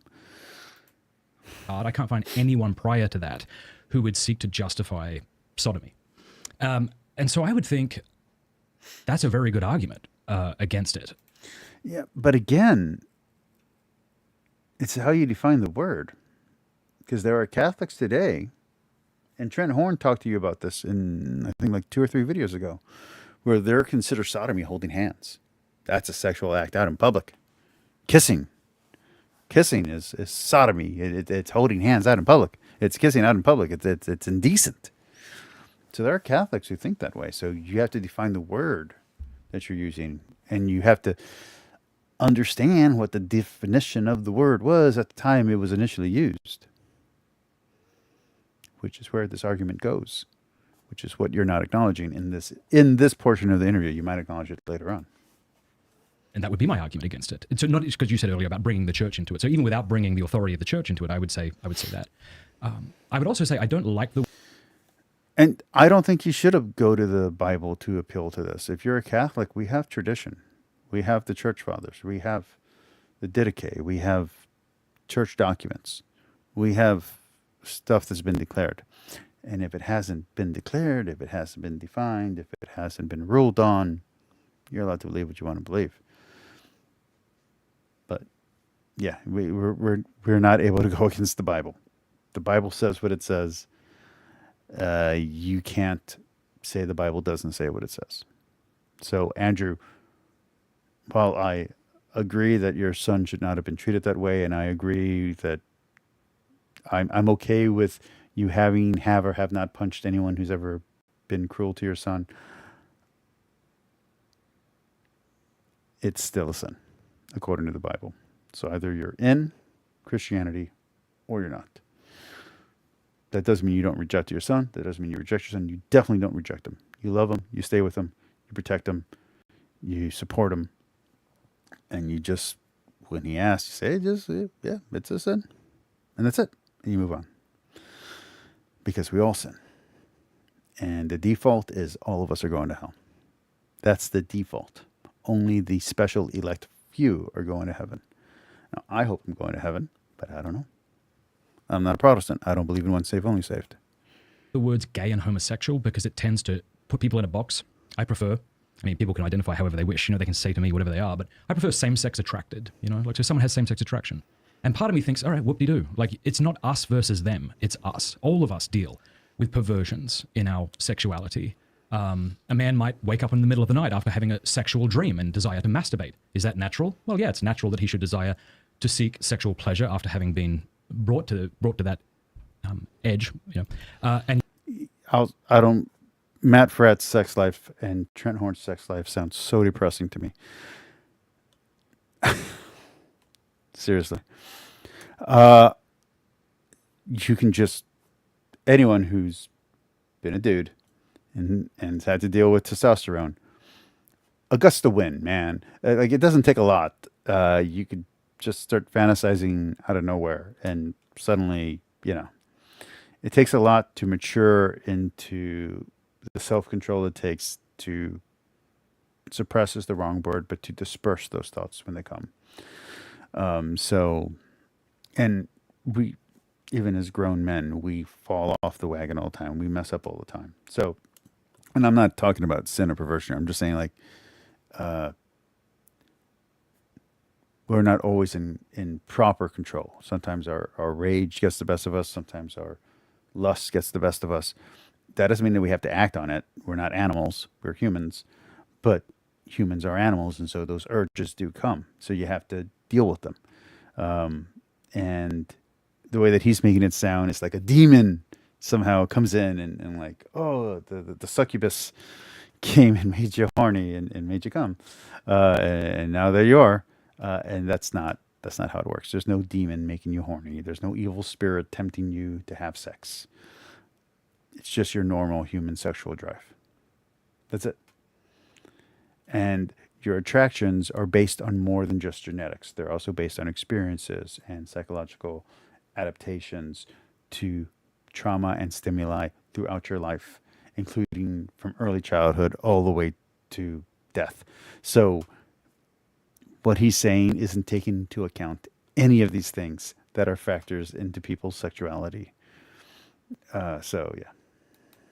And yet, it would be unnatural and wrong for him to masturbate. I think that's my opinion. I think masturbation's unnatural. I think it's also the case that, you know, if my... Literally, it's the most natural thing that every animal that has ever existed does. All animals, doesn't matter what species, do it. It's like death. Masturbation and death are just as natural as each other. That doesn't mean that they're good, but they're natural. Natural doesn't mean good, Matt. Natural does not mean good. My wife and I were to marry. Doesn't mean evil either, by the way. It's more like a neutral. Had consummated the marriage, but then a day after I get into an accident where I can no longer perform the same act. Someone might say to her, how can you live alone for the rest of your life? It's not natural. And I'd say, well, she's still obligated under the law of God to be faithful to me, even if we can never consummate again. So yeah, I'm of the opinion that we really have to make a distinction between those who have same-sex attraction, and we have to love and be sympathetic to them. I love what you said about the people that you know you found have been sad and whatever. And that's why I asked the question that I asked, because this is the wrong equivalency. This is the wrong question. The wrong equivalency is, oh, if I get injured and can never have sex with my wife again, my wife is obligated never to cheat. It's the wrong equivalency. the equivalency is a straight couple who does acts of sodomy with each other just as guilty, just as sinful as a homosexual couple that does sodomy with each other. If acts of sodomy are the problem, if acts of sodomy are the same on either side, then the sin is not who you're in a relationship with. The sin is the act of sodomy. Then you can ask, well, what is the Bible defining as sodomy? How is that word actually used in the Greek, in the Hebrew, in the Latin? What is the original context of these words? How do they actually function? What did they actually mean when they were originally used? What did it mean to the original audience? What's the original intent of these words? Then fast forward 1,000 years. How did Paul understand it? How did Paul mean it? What did Paul mean when he created this unique word that no one else has ever used before, but that now we all use all the time? What did he mean? Because we base a lot of our language on this one word, and we don't even use that word. We use an English equivalent now. So what does it mean? What does it mean, Matt? And my guess is you haven't studied any Greek lexicons on this, and you probably haven't studied any Hebrew lexicons on this. You know who I know who has is James White. And James White is a terrible resource on this. But at least James White knows the arguments. Do you even know the arguments? Are you just so dead set against these things that your disgust factor prevents you from having an honest conversation about them? So I think we have to put with great gentleness and tenderness to people, not as if they're different to us, but that they're like us. You know, if I get into an airplane and I meet a woman who's not my wife. Because you and Trent have disgust responses that are way off the chart compared to other people. Find myself feeling strong sexual desire toward her. That's not a sin, but it would be a sin to act upon it. And likewise. Okay, but let's change the question, because again, it's another wrong equivalency. Andrew Klavan's talking about homosexual. I don't even like using that. She's talking about LGBTQ people who are in a committed relationship. So, if you want to up the ante and be really blunt, what happens when you go work out at the gym? You, Matt, now go work out at the gym, and you see a sexy guy who's like in really great shape and has maybe feminine hips, maybe a little bit of a feminine feature to his face. And you think to yourself, now, you didn't go so far, you didn't act on it, but you had the beginnings of a thought, Matt. Did you sin? Are you gay now? Is there a problem? Or is it not a problem? And if you and this person become friends, like let's say you guys meet, like you keep on having the same workout time, and eventually you talk to him, and he's just a cool dude who likes video games and you like video games. You never act on that attraction other than to introduce yourself. You'd be like, hey, it's kind of weird, but I think you're cool. And the guy's like, hey, I've seen you around too. I think you're cool. How about we work out together? And you work out together. And so that initial attraction or whatever never becomes sexual. But it was there. It was in your mind. Just a brief moment. Are you calling yourself evil now? Are you wicked? Because I'm a sinner. I can say that about myself. What are you saying about yourself? Instead of judging other people, what's the actual equivalency to what you're talking about? So if you want to talk about homosexuality in a non-committed relationship, talk about it. You want to talk about adultery and compare it to homosexual adultery, talk about it. If you want to talk about sodomy within a committed relationship, talk about that.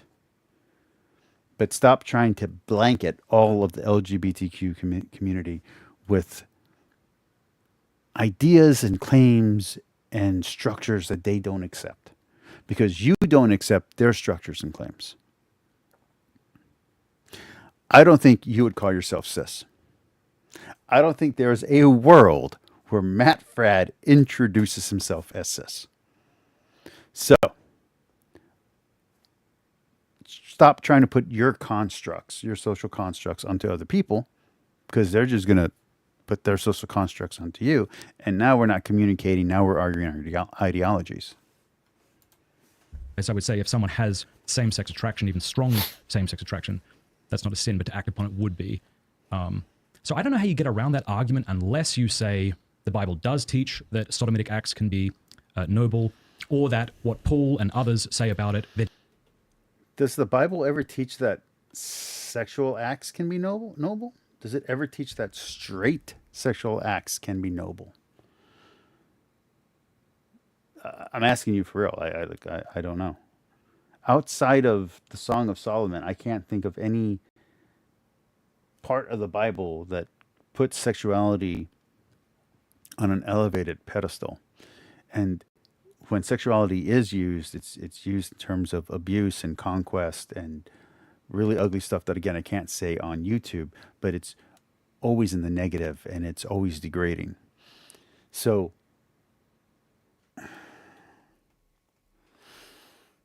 there's language in the Church Fathers that's very sensual when it talks about the Eucharist and it talks about communion with God, communion with the church, communion with each other. But in the Bible itself, sexuality is usually in a negative context. So where do you see a positive reflection of sex in general? And like I said, Songs of Songs of Solomon. Yeah, but there's ways to metaphoricize it, to make it non-sexual, which is what a lot of Protestants do. As a Catholic who believes in the theology of the body, who accepts that document, I'm hoping you don't do that, but I don't know, because you kind of get freaked out every time you talk about sex. In any kind of way, any kind of actual human sexuality, you get grossed out. You do. Like every time you talked about it. I don't know if that's a character you're putting on for your audience or if that's how you really feel, but I can only go based on your reaction that you show to the public. So you have a high disgust factor when it comes to sexuality, human sexuality.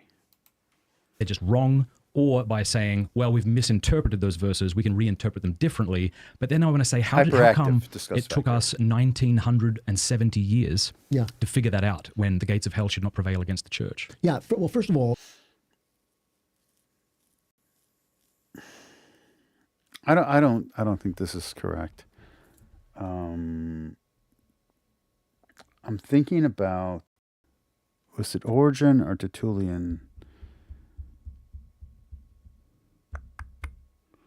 Is it against Faustus? Oh, it's one of the first books I read in my 350 book challenge from earlier this year. It's one of the first ones that I read. It's on this channel where they're talking about the body and the body being good, the body being evil. Yeah, no. There are Christians who disagree with you. Now, do you want to call them Christians? Because you're going to say they're heretics. I don't know. I wouldn't want to call them Gnostics, but I don't know, Manichaeans. Well, my reading of the Bible. Christian hedonist. I don't even know what to call Christian hedonist, but I know that's a thing. Because we're accused of hedonism by the very conservative, very non-sexual, actual historical Roman people. I'm not talking about the people in modern fiction where Rome has orgies every day. I'm talking about the actual Romans thought we were hedonists, and they didn't like that. That's one of the things they didn't like about us, is that they thought we were sexual deviants. Is different than yours, but it's not so different that I disagree with you. I mean, so it's actually irrelevant to this conversation. Let's go there anyway. What was that? Let's go there anyway. So how do you read the Bible differently? Well, I believe, as I said, that the Gospels are a true story that people witnessed and are writing about, and that the four Gospels, even though people have twisted themselves in knots trying to say that they're actually all the same and they all correlate, they don't. There's discrepancies, as I would think there would be with four different witnesses of the same thing. There's no such thing as four different witnesses saying the same thing. So that makes it a true story. I think it's written by inspired men, but it's written by men. Okay. And they have personalities. Right. And their personalities, like all of our, the only voice to me, it always bothers me when people quote Paul and say it's the word of God. God actually appears and speaks in the Bible. That's the word of God. Now, that doesn't mean that Paul is in error. It means that he has a personality and he sees things in a certain way, and there might be other ways to see it. So I see, Paul is an I love the expression, Paul's not Jesus. I love that expression. absolute genius and an inspired genius, and a genius who has actually seen the risen Paul's Christ. important. Paul's important. Paul's a saint, but Paul's not Jesus. At the end of the day, he ain't Jesus. In front of him, so it's not like I don't take him seriously. But he also is a kind of choleric, guy who's like a little puffed up, and slip and castrate themselves like that line. Great line. Exactly, it's a hilarious line. It's like, and you talk to Michael Knowles, and it's like, yeah, they should. Like, I don't know, I don't think so. So I mean, he says things in this kind of overblown way and all this. However, that's actually irrelevant to this question. I don't think that it seems to me that when Jesus says it was in the beginning that a man and a woman should come together and become one flesh. I think that's basically. I'm going to stop when he mentions the exceptions for adultery because Matt Fred doesn't have a good response to that. I'm going to stop there and we'll go on to the next video. We'll go into Trent because we're running out of time anyway. But I believe that people are hobbled by this, and calling it same-sex attraction, it's not the same thing because gay men fall romantically in love with other men, an experience that I've never. I don't understand why no one ever talks about lesbianism in these contexts. Why is it always the concentration on two dudes? Or many dudes, I don't know. Why is that always the concentration? Is two dudes. Lesbians exist, guys. Like, it's a thing. Even come close to that. This is what I would. Some conservatives say, well, it's a choice, and I think, well, you make it. Go ahead. Let me see. I mean, and that to me is. That's what I struggle with. What I say is like, okay, I have all my life I've wanted to have orgies and have other women and meet women all the time. And listen, I worked in Hollywood and I was a successful screenwriter. You had opportunities, and believe me, I was not sitting around going like, oh, this is horrible. I was thinking, what I would tell myself is just picture, your children telling them you're moving out, and then you go home. But it was a struggle. It really was, and so I understand that attraction is not the same thing is that I have a romantic partner in life, which is to me, the most fulfilling relationship in my life. And I don't know if I can bring myself to say to somebody, you're gay, you can't have that, because I think it's wrong. Or I know this is a terrible joke, but I feel like the best way to become straight and monogamous is to see Evan Clavin show up to an orgy. You're just like, I'm out, I'm good, never mind, not for me. I think it's, and I don't know if you would say that to the man whose wife walks out on him, but they were validly married, presumably. You would say to him, yeah, like you can't commit adultery, you're still married, wouldn't you? Or would you say, no, you can commit adultery because she walked out? So I know, I believe that marriage, that divorce is like blowing up your children's planet. I have said this many times. I think like anybody who says, oh, the kids will be fine, I can tell within 5 minutes. So, but I know people who got married, remarried, and they were happy ever after. That was their marriage. I do think people make mistakes. But the argument is not what Matt Fred is saying. The argument is choosing. Matt Fred and Trent Horn have such terrible arguments when it comes to this kind of stuff. The Bible sets it up perfectly. It's choosing between happiness in this life or happiness in the next.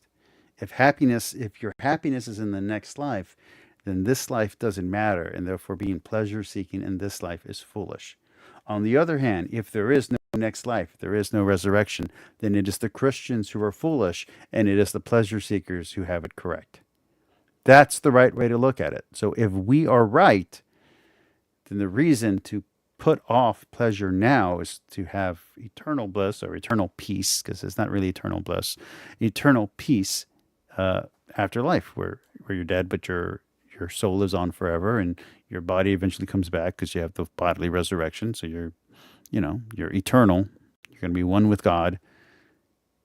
That's kind of a big deal, kind of important. Or if we're wrong, then the only thing you should be doing in this life is seeking pleasure and minimizing pain. If Christians are wrong, if Christians are right, then taking on pain and suffering in this life is good because your reward is a life full of peace. And I think that mistakes need to be, can be rectified. I don't think people should be abused in a marriage. I think. Call me controversial. Yeah, I know. I think if your husband is beating the crap out of you, I don't know. I think Yeah, so I guess my view on that would be, of course, that if your husband's beating the crap out of you, you have a moral obligation to leave. Yeah. And that even if you were to get civilly divorced, it's not the church, it's not the state that regulates marriages. In my estimation, it's the church. Well, what would the church say in that case? Well, that you would have to be separated forever. But you can't get married again? No, not if you were married. I mean, Christ says this. If you leave your wife and have sex with another, you commit adultery with her. That's so it's not just being exactly obedient what to it the words says. of Say the Christ. full quote. It's a hard, bloody rule, but where else are we going to go? Well, he made the exception for adultery, didn't he? Well, And Matt Fradd doesn't have a good answer in return. All right, let's move on because we're running way out of time. And I still have other stuff to do, including other stuff to film. Let's go. I don't know why this thing's acting up. Okay, we're going to go just a little bit of Trent Horn today, and we'll finish Trent Horn tomorrow, assuming I remember or stick to what I just said.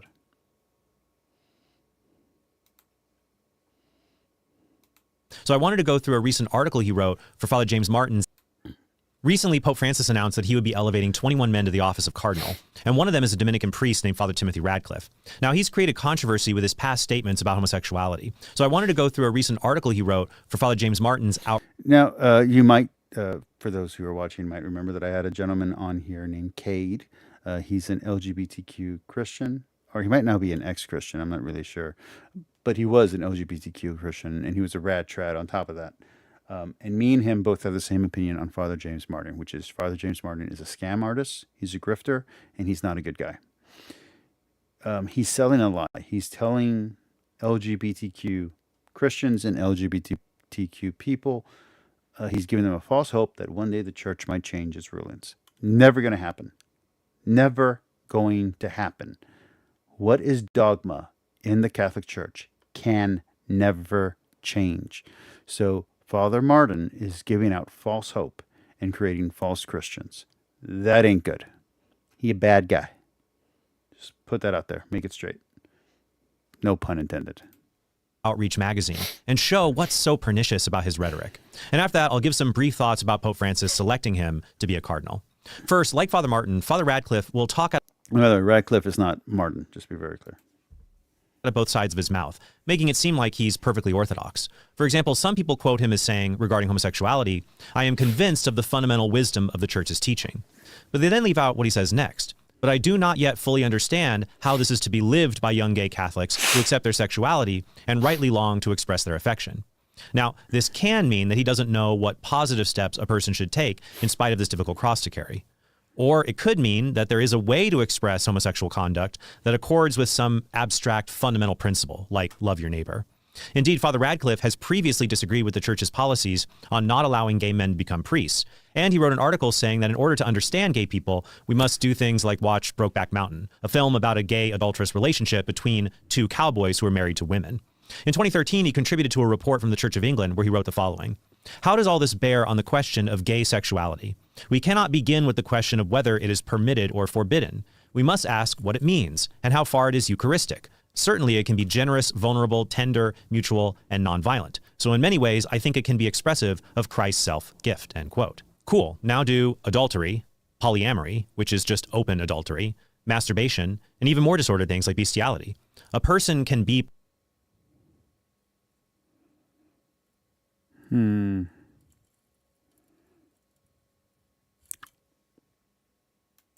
polite and still engage in perverted acts. Now, in 2016, Father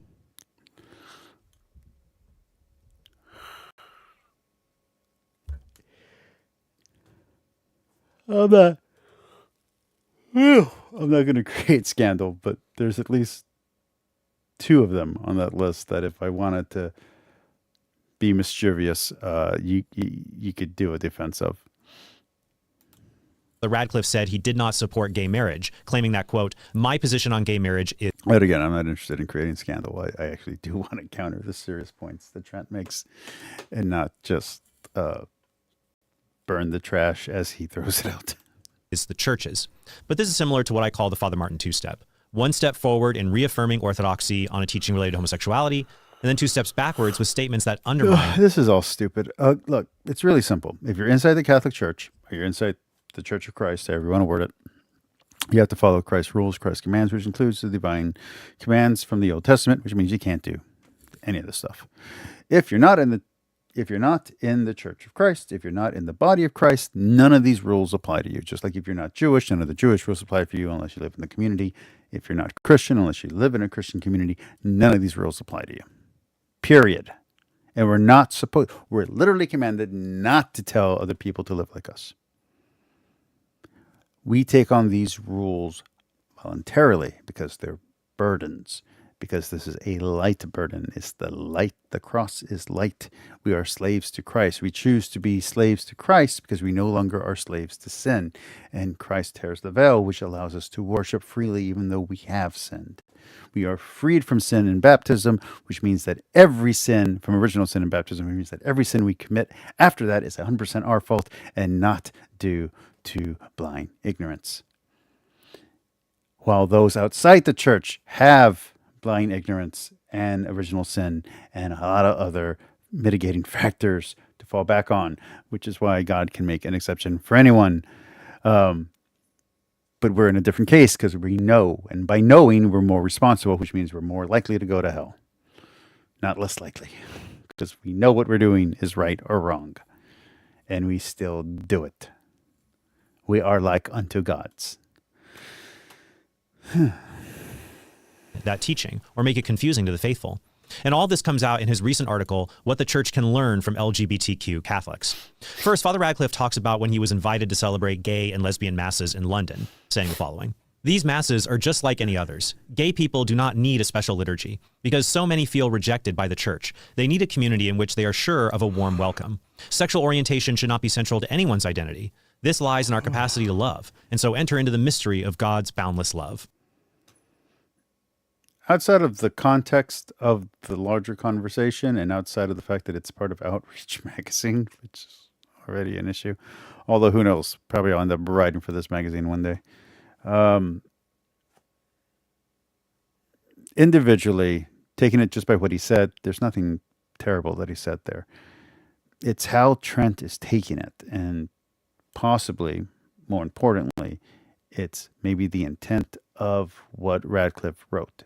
If Radcliffe was writing this with the intent of misleading LGBTQ identifying people into believing that the church teaching might one day change, then what he did is a great evil and a lie. If, on the other hand, what he was saying was honest and he was just saying to Christians, look, we don't have to separate these people out. They're just sinners just like the rest of us. And they all need God. We need God. So chill. Then fine. Question is, which way did he mean it? And Trent Horn, being untrusting and being ultra-conservative, which, yeah, he leans super conservative, or maybe not ultra, but super conservative, he thinks he means it in the dishonest way, which I don't know. I don't know enough about Radcliffe outside of the fact that I just watched 2 videos on him. That's all I know about Radcliffe, is this and the last time I watched this. First, when you look at video and photos of LGBT masses online, you can see that the pride flags and self-congratulations is nothing. Why are there LGBT masses and why are they online? Like, that's just weird. I get that there's mariachi masses, okay? Like, I go to a mariachi mass every week almost. I get it, but I don't go to a Mexican mass. You know what I'm saying? Like, there's a factor of inculturalization in the mass. I don't think a mass dedicated to a particular orientation or a particular sin makes a lot of sense. We're going to have the murderer's mass. That doesn't make sense. We're going to have the adulterer's mass. That doesn't make sense. We already have a healing mass. We already have a mass for the sick. That's where people, for those that don't know, a lot of people misunderstand that and think that a mass for the sick is for people with the cold or people with, like, I don't know, Lindbergh disease. The actual healing mass is there for people who are stuck in perpetual sin and need healing for their soul. And those who are on the verge of death who need healing or forgiveness for their for the sins they've been unable to repent of before then, for these critical chronic sins that have crippled them spiritually. That's what the healing mass is for. Yes. We want to pray people have a peaceful death, but it's really there to deal with the trauma of sin inside a Christian or Catholic context. So it would be weird to have specific sins or specific communities highlighted in specific masses outside of cultural outreach. So if you're trying to say that an LGBTQ mass is there for outreach to a culture that is separate from Christians, I don't think that works, because for them to be Christians, they have to be inside the community. So if someone happens to be gay, but they're a baptized Christian, they're already a Christian. They're a Christian regardless of their sin or proclivity. They've been baptized into the body of Christ. They've been washed of all their original sin. Any temptation they're given into, any temptation they feel, it's not a demon, it's not a devil, it's their own inclination coming through, because they can no longer blame original sin. They can't blame Adam because they've been baptized. They've been washed clean from that. So it's just what they want to do. It's their free will acting, unless you're suddenly denying free will and you become a Calvinist overnight or a determinist. Thing like a typical mass. I've covered one such mass in my review of a documentary about Father James Martin that is linked in the description below. Second, I don't know any conservative, or even a more fundamentalist Catholic, who would make someone feel unwelcome merely because of his internal orientations. We know... You do. I don't know if you've watched yourself in the last 5 years. You do. Yeah. So does Matt. Maybe it's just the tone you guys take. I don't know. But every single person I've talked to who's atheist, bi, LGBT, trans, everyone I've talked to says you and Matt make them so uncomfortable. Know that orientations in and of themselves are not sinful, but actions are sinful, and failing to repent of sinful actions keeps us cut off from God, no matter what your sexual orientation is. Finally, this message is often hypocritical because many liberal Catholics only want to welcome people who have socially acceptable sins, at least from the perspective of their peers in the media, government, and academia. For example, these same Catholics would be outright hysterical at the thought of a mass dedicated to celebrating the value of whiteness or European heritage. I'm okay with that. I don't know. I'd be down for a Viking mass or for a UK mass. A mass dedicated to the conquest of the Saxons, or the historical contribution of the Britons. I'm cool with that. I'd actually attend. I'd be the only brown-haired, brown-eyed, black-haired person there. I'd show up. I'd be interested to see that. I like Norse mythology. I wanna see a mass talking about how the great contributions of Anglo-Saxon Europe, of the Irish. I'm cool with that. I don't know what he's talking about. Heritage that is celebrated for the purpose of being welcoming to white supremacists. They would never say that we need to celebrate the gifts that white supremacists bring to the church. No, but we need to outreach to them. All criminals, all sinners need outreach. Whether they're a racist, a murderer, whatist, it doesn't matter. Our job is to go preach the message of God to them, the message of forgiveness, the message of redemption, and the message of changing one's ways to conform to God's will. Because we're not Protestants, we do believe that you need to actually physically do the work of being a better person. Yes, God can wash away the spiritual guilt from you, but he won't wash away your personal being. He won't take away your free will. So you have to do the work of being a good person and walking the road. Because again, we're not hard determinists. We are not free will absolutists. I mean, you can believe in limited free will, if you will, but we believe free will plays a role. While reminding people that the church prohibits racism, but we must always show love towards racists. In fact, consider this. Yeah, we should. We should always show love toward racists. Definitely. Article Alice Camille wrote in 2022 called "Sometimes Hate is the Friendly Man Next Door." I mean, isn't there a character named Hate in one of the stories I like? A Man Named Hate or something like that. Seemed to be a stand-up guy and was about to be received in her church. Bill then, of his own free will, sent Camille articles he wrote that she considered racist. She writes the following: "It seemed our model parishioner to be was a card-carrying neo-Nazi racist."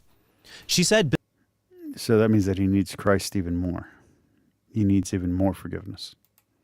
Bill was uneasy about his identity, and so she, quote, urged Bill to denounce his writings. Let me be very clear. I think the NFs of the world, not the singer, the political pundit, I think they need tremendous outreach. I think they need a lot of prayer. I think they need a black friend in their life. I think they need a Jewish friend in their life. I think they need people to love them. People who they hate, they need those people loving them in their life. Not to be taken advantage of, but to show them how to live as a proper human being and a good person. That's what's needed, is to learn how to live like a proper human. And these racist people don't know how to be a proper human. So we need to show them that example by not being racist, and not being racist to them, and not being hateful to them, but loving them, helping them, teaching them right from wrong by example.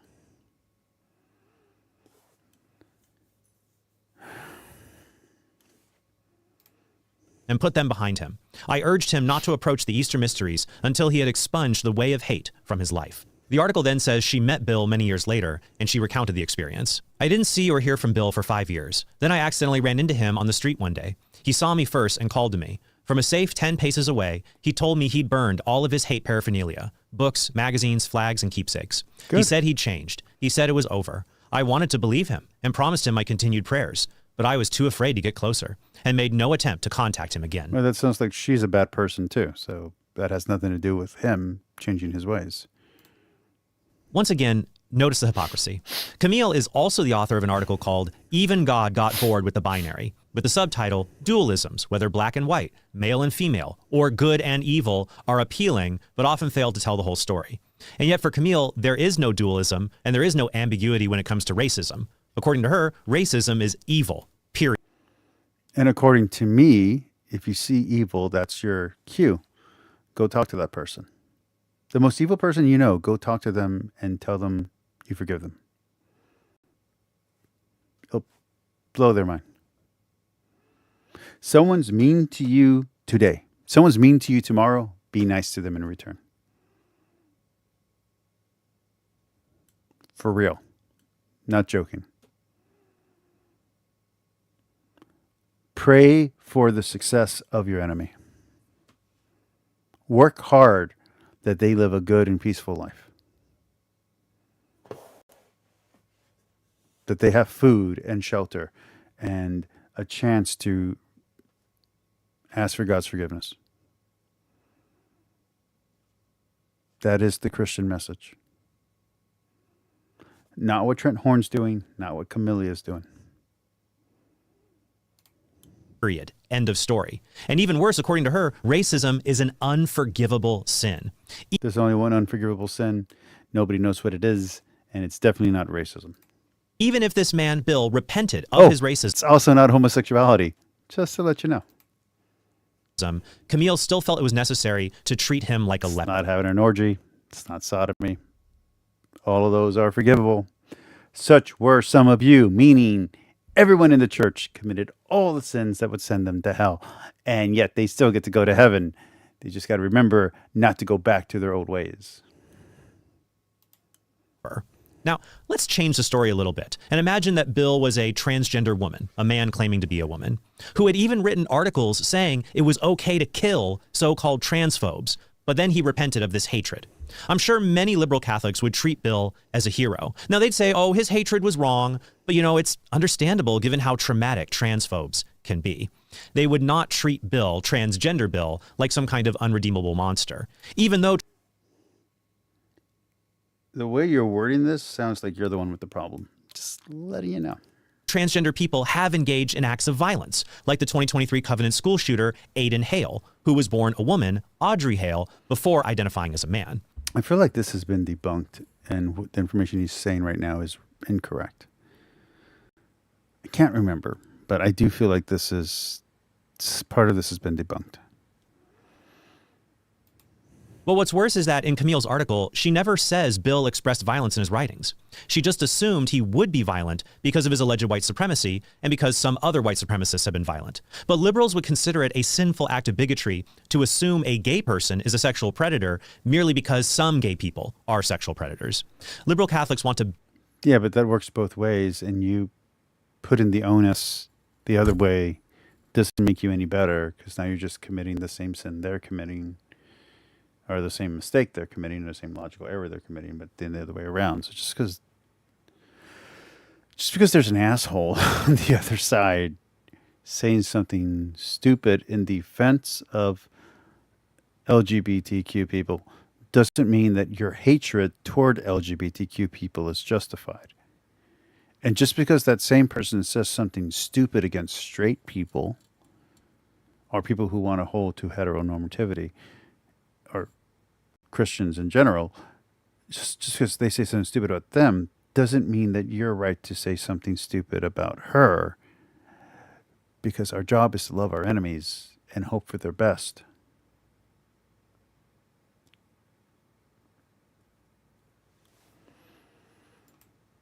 Build bridges with socially acceptable sinners, and they only denounce sinners who people on The View or MSNBC like to bash, namely... Instead of fighting against this anonymous person that I never heard of until you talked about them, who writes for a magazine that nobody cares about in a type of journalism that is disappearing, you could have done this exact same video outreaching to her instead of trying to correct her. And you could have been telling her, hey, God loves you, even though you have this seemingly unjustified hatred for heteronormativity and possibly even against white culture or whiteness. You seem to have fallen into the trap of ideology, possibly even wokeism. Is there something we could talk about? I'm a very famous apologist. I would love to talk to you and hear you out and explain to you why I think you're wrong. And if possible, I'd love to get to know you over the next 10 years, and let's go have pizza. And I can show you that people who look like me and believe the things that I believe are not your enemy, and you've actually mislabeled us because of a bad experience you had with someone like me in the past. And let me show you that that's not the case. Or you can go onto YouTube and blast her and make her look like an idiot and continue to grow the divide. I mean, whatever floats your boat, buddy. Racists and billionaires. That's why when I see someone going on and on about the so-called gifts of the LGBT community and using language that in many cases is a Trojan horse designed to change church teaching, I ask them two questions. Number one, are acts of racism wicked? No. I let them answer, and it's usually a quick answer. Yes, of course they're wicked. And then I ask number two, are acts of sodomy wicked? They yes.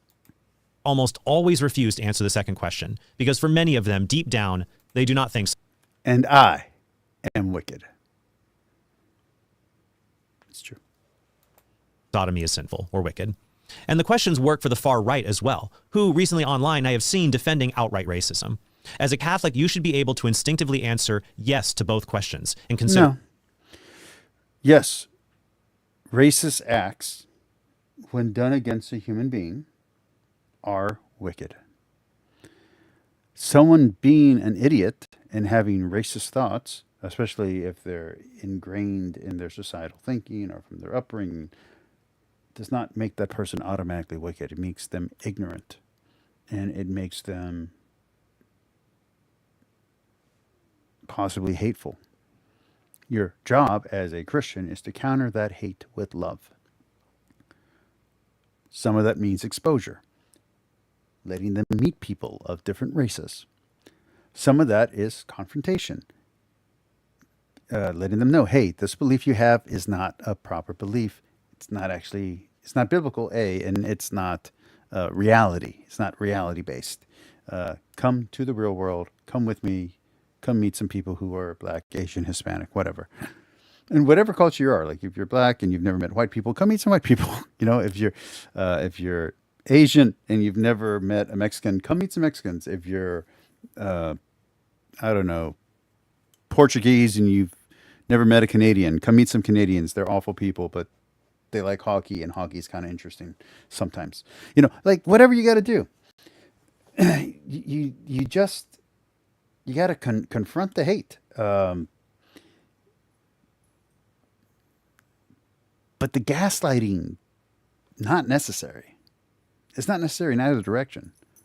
Yeah, people are xenophobic by nature. Okay, how do we counter that? People protect their in-group. It's why sports teams exist. It's why school mascots exist. It's why tribalism exists. How do we counter that? You being the Christian equivalent of Rachel Dolezal, or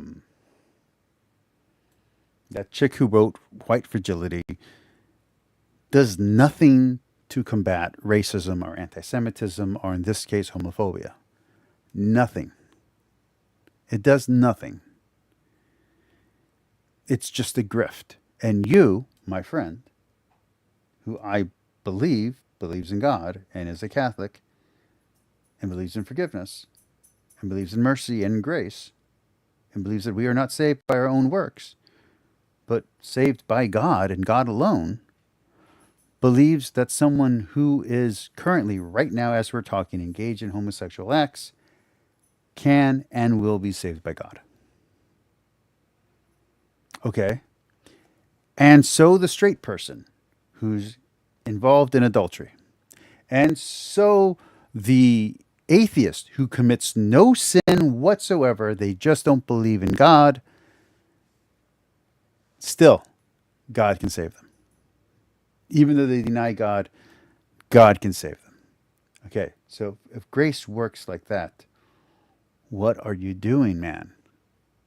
What is the point of this video?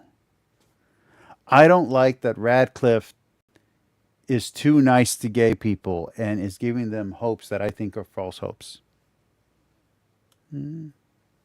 I don't like that Father Martin is outright lying to gay people. There's a good one.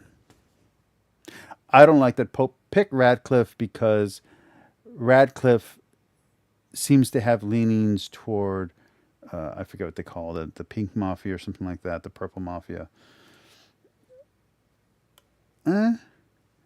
I don't like Father Martin because he speaks out of both sides of his tongue and says untruths while then affirming truths, and then he has the ear of the Pope, and I'm worried he might be manipulating the Pope or lying to the Pope and giving him a false representation of what LGBTQ issues in America are.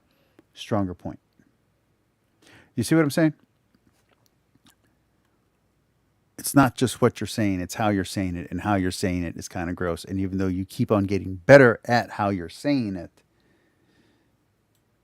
this is why I didn't do this with Matt Fradd's video. Matt Fradd's video had a lot more stuff for me to, a lot more meat for me to bite into. But I don't think I can get through to Matt Fradd. I'm being honest. I'm not saying no one can. I'm saying I don't think I can get through to Matt Fradd. I think I can get through to you. We both have Jewish heritage. I'm Hispanic. You look like you might be a little bit of Italian. We both have a little bit of Latin. You're really smart. I'm really stupid. I think we could have like a good buddy team thing going on. I think I could get through to you. Maybe not now. Maybe in the future. Who knows? But I think I can get through to you. And so I'm not going to give up on you just because you say hateful things about people that I love. Consider racism and sodomy both wicked. And if you cannot do that, I'm going to question your commitment to Catholic teaching. All right, so back to Radcliffe's article. He writes the following. Sexual orientation should not be central to anyone's identity. This lies in our capacity to love, and so enter into the mystery of God's boundless love. Cardinal Basil Hume wrote, "Love between two persons, whether of the same sex or of a different sex, is to be treasured and respected." While sexual orientation per se isn't a central part of our identity, being a man or a woman is a central part of that identity. You can change my height and my weight, and I'd still be the same person. I could even imagine being the same person but belonging to a different race. But changing my sex is as impossible as changing my species. It is a central part of my identity, and my sex entails either natural or unnatural attractions based on what my sex is. Human beings... Okay, but sexuality is fluid. So what if tomorrow your fluidity shifts? Are you suddenly a wicked, evil sinner? I don't know what temptations you deal with. What if tomorrow you want to murder a man? What if you want to steal from someone? What if you want to have sex with someone? You never act on it. Maybe you write a short story about it. I don't know. I don't know what you're into. I don't know how you deal with your stuff. Maybe you go do jujitsu for like 3 hours. Whatever. You deal with the thing however you deal with it. Did you suddenly become a bad person? Were you bad for the inclination that naturally emerged and naturally subsided? The tide came in, the tide went out, you never acted on it, but you felt the urge and you went and you dealt with it. Did you commit a sin? Okay. So the answer obviously is no. You didn't commit a sin. Now, the gay person who's not a Christian, who does not accept Christ, who does not know our teachings, or if they know our teachings, reject our teachings, are they acting against their nature by giving into the tide? No. So, you either need to very specifically and very clearly be talking to LGBTQ identified Christians, or you need to change your message. If you're talking to LGBTQ Christians directly saying, hey, if you follow these people's advice, you're going to go straight to hell, then you need to change your tone.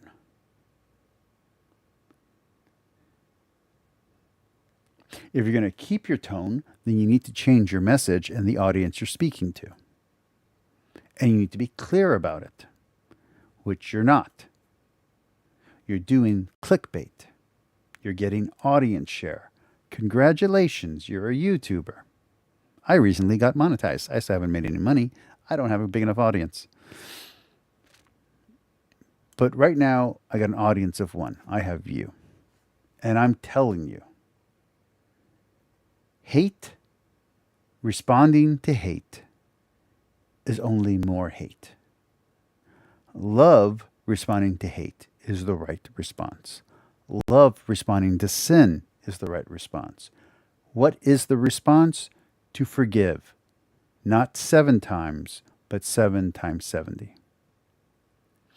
You're supposed to forgive the sin. Why? Because Jesus forgave the sin. He died for the sin. God has already forgiven you. Every LGBTQ person you are currently persecuting or prosecuting or convicting, God already forgave them. They have to simply accept his forgiveness.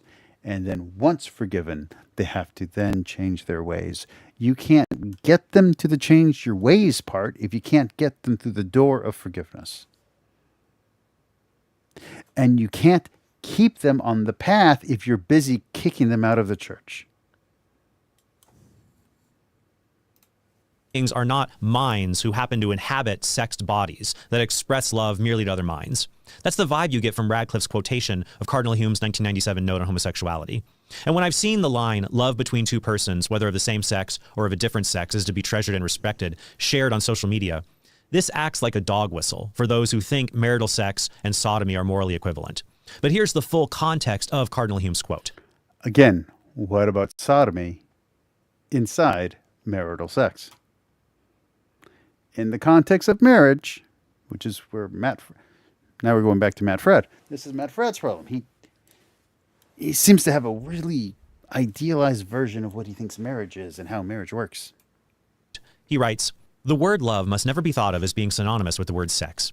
Love can take many forms. There is the love between... I'm well beyond my time limit. Let me check to see what time I go to work tomorrow, because I might have to cut the show off a little. I'm going to have to cut off suddenly, depending on what time I go in. I'm going to play a little bit more. Parents and children, between relatives, as well as the chaste love of friendship. Of course, for married people, their sexual relationship should be an important part of their love. In whatever context it arises, and always respecting the appropriate manner of its expression, love between two persons, whether of the same sex or of a different sex, is to be treasured and respected. Cardinal Hume also wrote, "There can be no moral right to homosexual acts, even though they are no longer held to be criminal in many secular legal systems." I guess we can go maybe 10 more minutes. We'll go 5 more minutes of the video, and then we'll do a 5-minute outro or a 2-minute outro with the 2-minute music closing. No individual, bishop, priest, or layperson is in a position to change the teaching of the church, which she considers to be God-given, end quote. When Father James Martin speaks about homosexuality, he often uses language like the church prohibits or the church doesn't allow homosexual acts, which leaves open the possibility the church could change this teaching. Father Martin doesn't say what Cardinal Hume says, that the teaching on homosexuality comes from God himself. In fact, in my recently released book, Confusion in the Kingdom, I wrote the following. Whereas Father Martin believes that all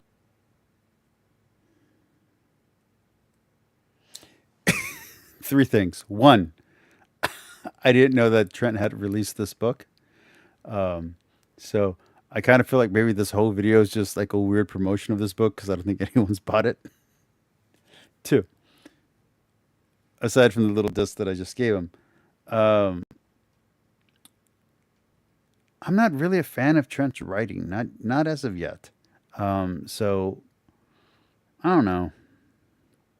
I like Jimmy Akin's writing, but I find his theology that he expressed in his books is a little too simplistic. I think it's because he's trying to get either a younger audience or a first-time Christian, but he's definitely not speaking to the more theologically inclined, which is too bad because his stuff is all really high, airy stuff, and then he does a lot of low-tier, entry-level stuff, which is fine. It's necessary. It fits within Stan Lee's every comic book issue could be someone's first issue. I get it, but sometimes you want something more substantial. Tim Staples, he's fine. His writing's fine. It's always, very Mary focused, but it's fine. But yeah, I still think the worst apologist they have as a regular is Carly Broussard. Although Carly Broussard recently, in the last year and a half, has gotten much better. And I don't know if that's because have more material that I can reference into what he's saying, or because he's actually improved. But I think Carly Broussard's actually improved. I still think he's the weakest link in the chain, but I think he's much stronger, much more reinforced, if you will, much more fortified, if you will, in his theology than he was a few years ago when I first said that. So I'm really impressed with how much Carly Broussard has improved. I'm not really impressed with a lot of the ex-Catholic Answers guys. Patrick, the fact that he's gone, State of a Contest, that he's gone, Ratrad, is really sad to me.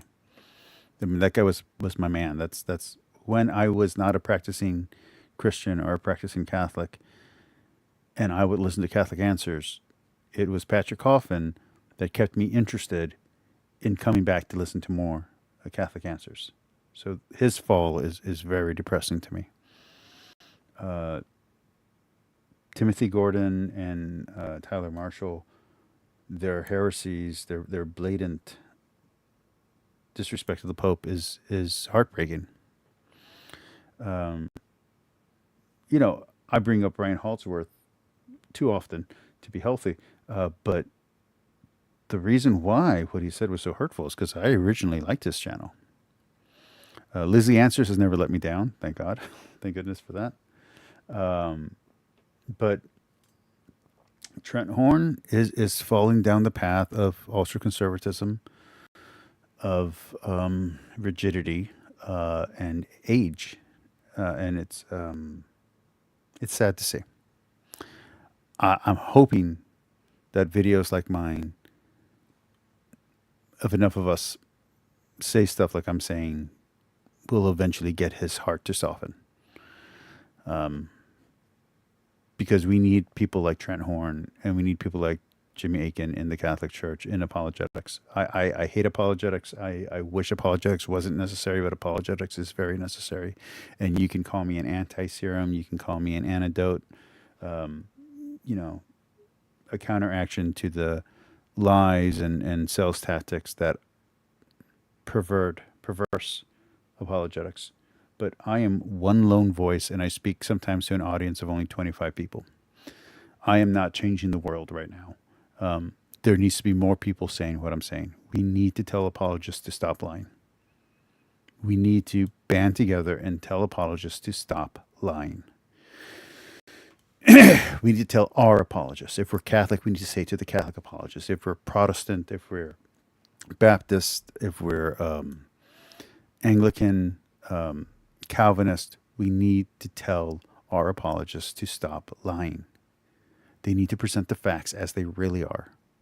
And they need to present the truth as it really is. Otherwise, their great hermeneutic approach to a biblical text that we think is beautiful doesn't save anyone. Because as many people as this one time that they're correct, the broken clock is right twice a day. This one thing that they're correct is not going to counteract the negative effects of the amount of lost souls, the amount of people who will leave the faith when they realize what they're saying is a lie. And the damage it does to the church and to the church's reputation is immense. Let alone the abuse scandals and everything else that happens with Christianity. And I don't just mean the Catholic Church. I mean all of the Christian faith, including the satellites to the faith, including the Mormons and the Jehovah's Witnesses. All that stuff really hurts our credibility. You don't know how often I have been talking to someone on the verge of conversion, and it's the church scandal. It's a corrupt... it's Zacharias, Ravi Zacharias. It's, it's Warren. It's any of the gospel preacher, the prosperity gospel preachers.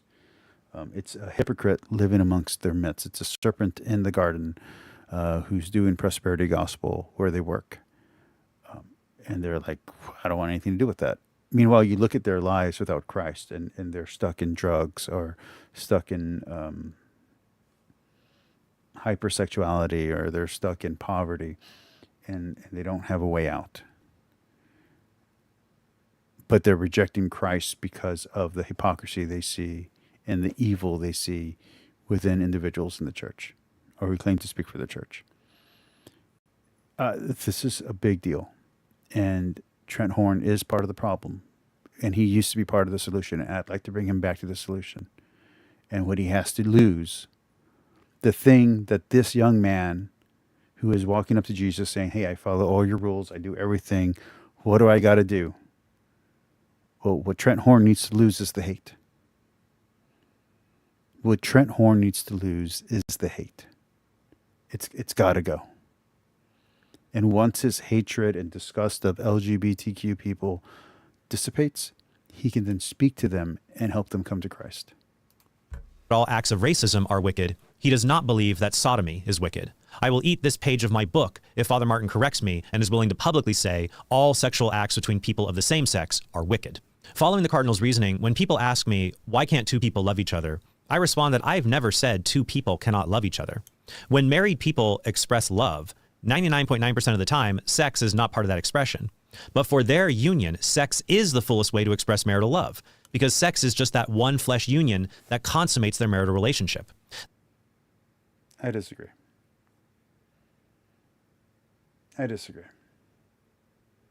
Sex is great, but it can't be the most important thing to a relationship, even a sexual relationship or a marital relationship. Sex cannot be the ultimate expression.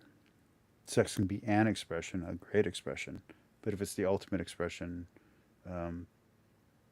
you are misunderstanding the depths of a proper human intellectual relationship. Your wife should be your intellectual equal. That's why I really cannot stand this line from Father Radcliffe. My intuition is that most gay Catholics in mature, committed relationships usually move beyond much interest in sex anyway. What they seek most of all are love, joy, peace, patience, kindness, generosity, faithfulness, gentleness, and self-control. There is no law against such things. Now, if same-sex couples want to pursue these goods, they certainly can through the good of friendship, not a committed romantic relationship. Commitment is only needed in marriage, precisely because... I disagree with that second half of that statement, and the first half of that statement is a little dubious. Commitment is needed in friendships. Loyalty, pals. Go watch Young Guns. Young Guns 2 especially. Go watch Young Guns 2. If a lack of commitment is what Trent Horn, if Trent Horn views commitment as something that is only necessary in marriage, then currently I would not want to be his physical friend. My friends and I, male and female, have been committed to each other. My true friends have been committed to each other since we met. And we've earned our commitment and our loyalty to each other. We've earned it. My best friend has been my best friend since high school. My other best friend is only not my best friend because they died in a car wreck. Yeah, and there was some distance. We had to grow and mature and do all that, whatever. The point is, my best friend has been my best friend since high school. My next best friend has been my best friend since college. My next best friend has been my best friend since the middle of high school. I'm 44. I have 5 friends that I can count on for anything more than a brother. I have female friends that I can count on for anything more than a sister.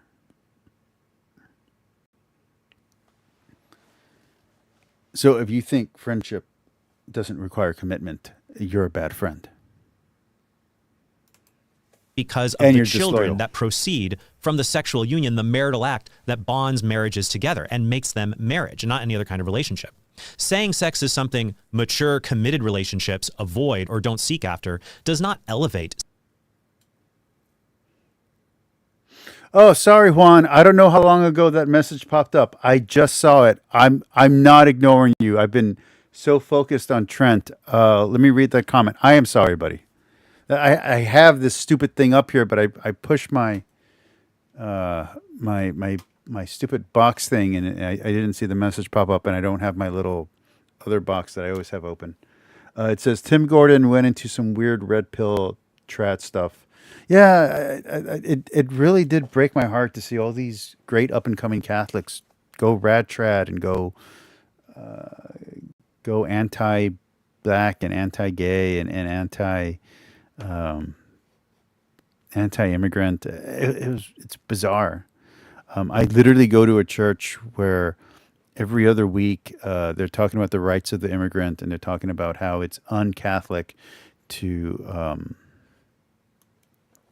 exploit the migrant and the immigrant, and how we should be open and welcome to them. And it's not just that one church; it's like throughout my diocese. That's what's spoken of. So to hear Tyler Marshall and the other ones of them repeat MAGA talking points and Republican talking points as if the Catholic religion or Christian religion is a reflection of republicanism is an R word, a different R word I'm not allowed to use, but it is heavily that. It is heavily moronic. Yeah. It goes, you can agree the level of commitment differs dependent on the social context. I think the level of commitment is different between friends, family, or spouse. Depends on the friendship. There are some powerful platonic, I'm using the word loosely. There are some very powerful platonic friendships throughout history that the friendship between the guy and the guy or the girl and the girl was more powerful than the friendship between the husband and the wife. And then there are friendships between husbands and wives that have been extremely powerful. So it depends on the type of friendship. It depends on the type of relationship. And I don't just mean marriage. I mean like as in how much you depend on each other and how much you need to depend on each other and how much you're willing to give to each other. So I would say someone who's willing to die for you, that's a pretty heavy commitment. Loyalty is not a thing to be scoffed at, And if, and I don't want to accuse Trent Horn of something that's not true, so I'm going to word this very carefully. If Trent Horn's apologetics has become profitable enough that it's brought him out of poverty, it might be blinding him, his wealth might be blinding him to the principles that he claims to be defending. If. Allegedly. All right, I'm well beyond my time frame. I'm going to read your comment, Juan, and then I'm going to play this to the end of the minute, and at 13 I'm going to have to cut it off because I'm well beyond my time and I have to go to work tomorrow. And I'm working at I'm working a double shift tomorrow, so. Same. He said, Juan says, for sure, but for me at least, I see the commitment between family bonds as a duty. I come from a, dysfunctional is the wrong word. I come from a lack of family. And a lot of my friends come from dysfunctional families where their parents were abusive to them. My mother died, and my dad was a workaholic and an alcoholic. I'm not trying to confess my dad's sins, but he wasn't around for most of my life. He got involved in my life sometime after I was 15, and I didn't let him back into my life until sometime. I mean, I want to say 18, but the truth is I didn't let him back in until after my cancer scare. So until after I was 26. After I was 25, 26, I didn't let him back in. So until then. I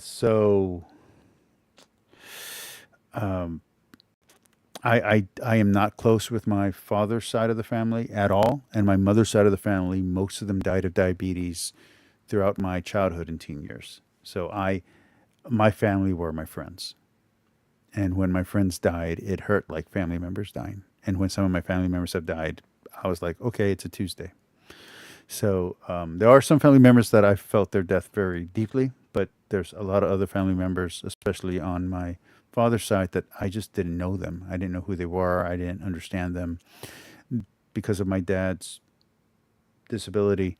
Let's put it that way. Because of his problems, they had a different perspective on me, but put distance between us that wasn't true. And I found that out when I found out that the perception that he gave to me of them wasn't true. So he suffers from clinical depression, so that colored a lot of my interaction with his family. So I don't know, man. For me, my friends were my family, and for my friends, we were the family group, not our biological. We chose our family. We didn't identify with the people who were related to us by blood. A lot of my friends were abused by their family members physically, psychologically, financially, and it took a long time, actually, my help, a long time for them to learn to forgive. And it started with me forgiving my father. And so I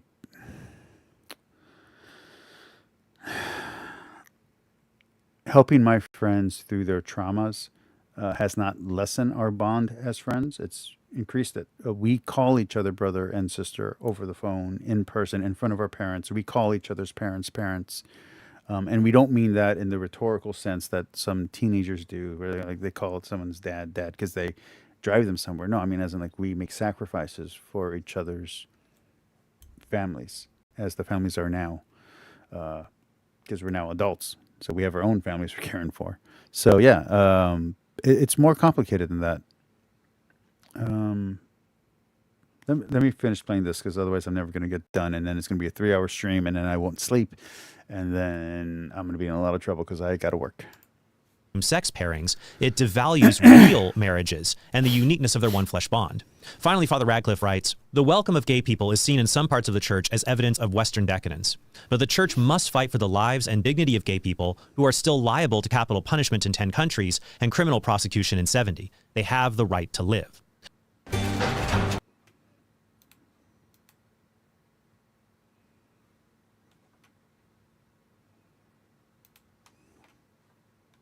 LGBTQ should not suffer from violence.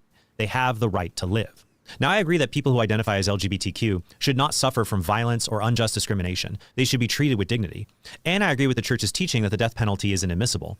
But what Father Radcliffe writes here gives the impression that the threat to people who identify as gay comes from places where the church can advocate for them.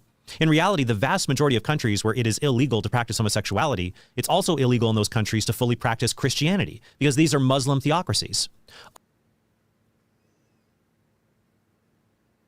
This is either missing the point or a red herring. Oh, and if you bring up Uganda supposedly giving the death penalty for homosexuality, the text in their law says it is for so-called aggravated homosexuality, which is defined as the homosexual rape of minors and other people who cannot consent to sexual activity. So if Father Radcliffe were honest, he'd say the best way that... Yeah, but it's about how it's enforced. You can create a law. I mean, that's the whole problem with Jim Crow laws, is that they were enforced in a way that subjugated black people. The idea that... Give an example of a law down here that's arbitrary, that's still in the books where I live, is you can't wear a hat inside a bar. Okay, it's a kind of meaningless law, but fine. You don't want people to hide things or whatever the excuses they use. But that's not how the law is enforced. People go into the bar, and when it was against LGBTQ people, they'd go into a gay bar and they'd arrest everyone for wearing a hat. Even if they weren't wearing a hat. They got them. You're wearing a hat, you threw it off. I saw it. Or you go to a bar where there's some black people who are wearing a hat, and the police only arrest black people. Yeah, there's white people in hats too, but the white person maybe does this thing. And they're like, oh, okay. But the black person who maybe did the exact same thing, I see that you had the hat. I know you had it on inside. You're arrested. The law is misused and directed only to people of a certain culture or subculture, to a certain identity or ethnic group. Then that law is abused, and it's used to subjugate people who are under that law. They did this with the ghettoization of Jews in Germany. So, get off your high horse and realize that what's happening in Uganda ain't good, even if the law somehow comes from a good place, which I'm doubtful and dubious on that. But let's say that it does. It can still be misused and misapplied to abuse gay people. You can go after an innocent gay person. Or LGBTQ person. Again, because... church can work for the rights of people with same-sex attraction is to work for the conversion of Muslims who violently persecute them. Finally, what do I think of Pope Francis selecting him to be a cardinal? The only thing that makes me feel better is that in less than a year, Father Radcliffe will be 80, and he'll be too old. That's an evil thought, my friend. That is an evil thought. To vote in the next conclave. And Pope Francis has selected a lot of solid cardinals from all over the world, including in Africa, Asia, and Oceania, where they tend to be more conservative. The truth is, we have no idea what the next pope will be like. John Paul II and Benedict's selections of cardinals gave us Pope Francis. And again, Pope Francis is my favorite pope, so I'm good with that. I like Benedict as a theologian, as a philosopher, as a pope. Pope John Paul II is my second favorite pope of all time. Pope Francis is my favorite pope of all time. John Paul II is my second favorite. My third favorite pope of all time is going to be Peter. So, yeah. And Cardinal Fernandez, in spite of controversy surrounding him, has recently reaffirmed that there is, quote, no room for ordained Catholic women deacons. All we can do...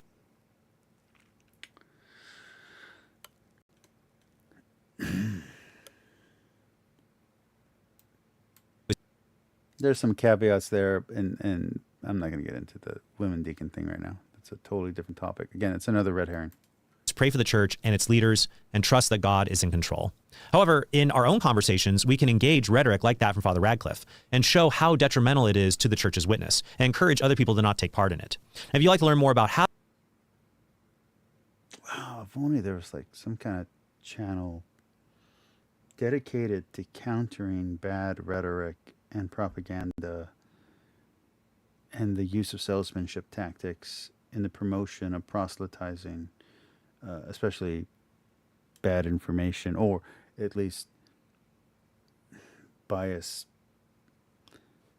misleading information, some kind of anti-apologetic channel, maybe hosted by a Catholic in good standing who also is well read of the church fathers and doesn't have a degree in anything in particular, isn't sponsored by an apostolate, so it can't be accused of bias, and it goes out there and engages openly in debates with people who are hostile to the church, not just people who disagree with him or that are on the same page really and in the same business, but on the opposite side. No, he's actually out there talking to the anti-theist and to the LGBTQ person, an individual, and maybe going out and helping these groups and doing that kind of charity work and sacrifice, while at the same time living a Christian life and practicing his faith. If only there was some kind of channel like that. I don't know. I don't know. Anyway,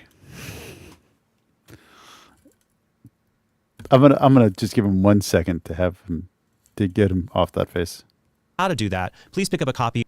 No, don't advertise. Don't do that. That would be terrible.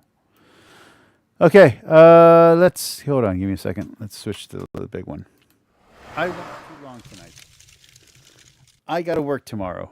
I still need to exercise and I still need to hydrate. So, good night. Very short music, probably only 30 seconds.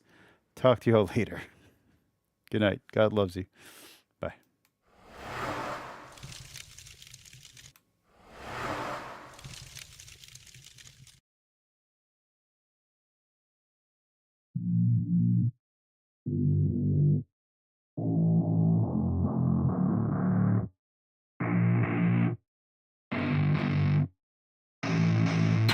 I don't get what I want, I get what I need. Every single day I'm heading off to my dream, and I get everything that I damn well please. I don't give a damn if you all listening to me, cause I run it. I'm the only one that really want it. I'm the only one that's really on it. I'm just being honest. I'm just doing everything I promise, cause I want it bad enough that I'ma make it as an artist. And I know I'm not the smartest, and I know I'm not the largest, but I promise you that I'ma be the one that worked the hardest, cause I promise you that I'm just getting started. And I promise you that my skills are getting sharper, so I'ma get charted. Can't be guarded, nah, I'm the one to get retarded. Get the party started, yeah, get the party started. Yeah, so let me get up on it, yeah. Bitch, you got me fucked up. I don't know what's up. Pour that shit in my cup. We bout to turn up. Crank this shit up so loud. Sounds like we're sold out in front of a whole crowd. We lose control now. Y'all take this shit too personally. Everybody got a different version of me. Everybody gotta be learning from me. Everybody wanna be working with me. And I feel like there's uncertainty and urgency to find out what you wanna be. But honestly, we change our minds constantly. So stop and breathe and find out who you wanna be.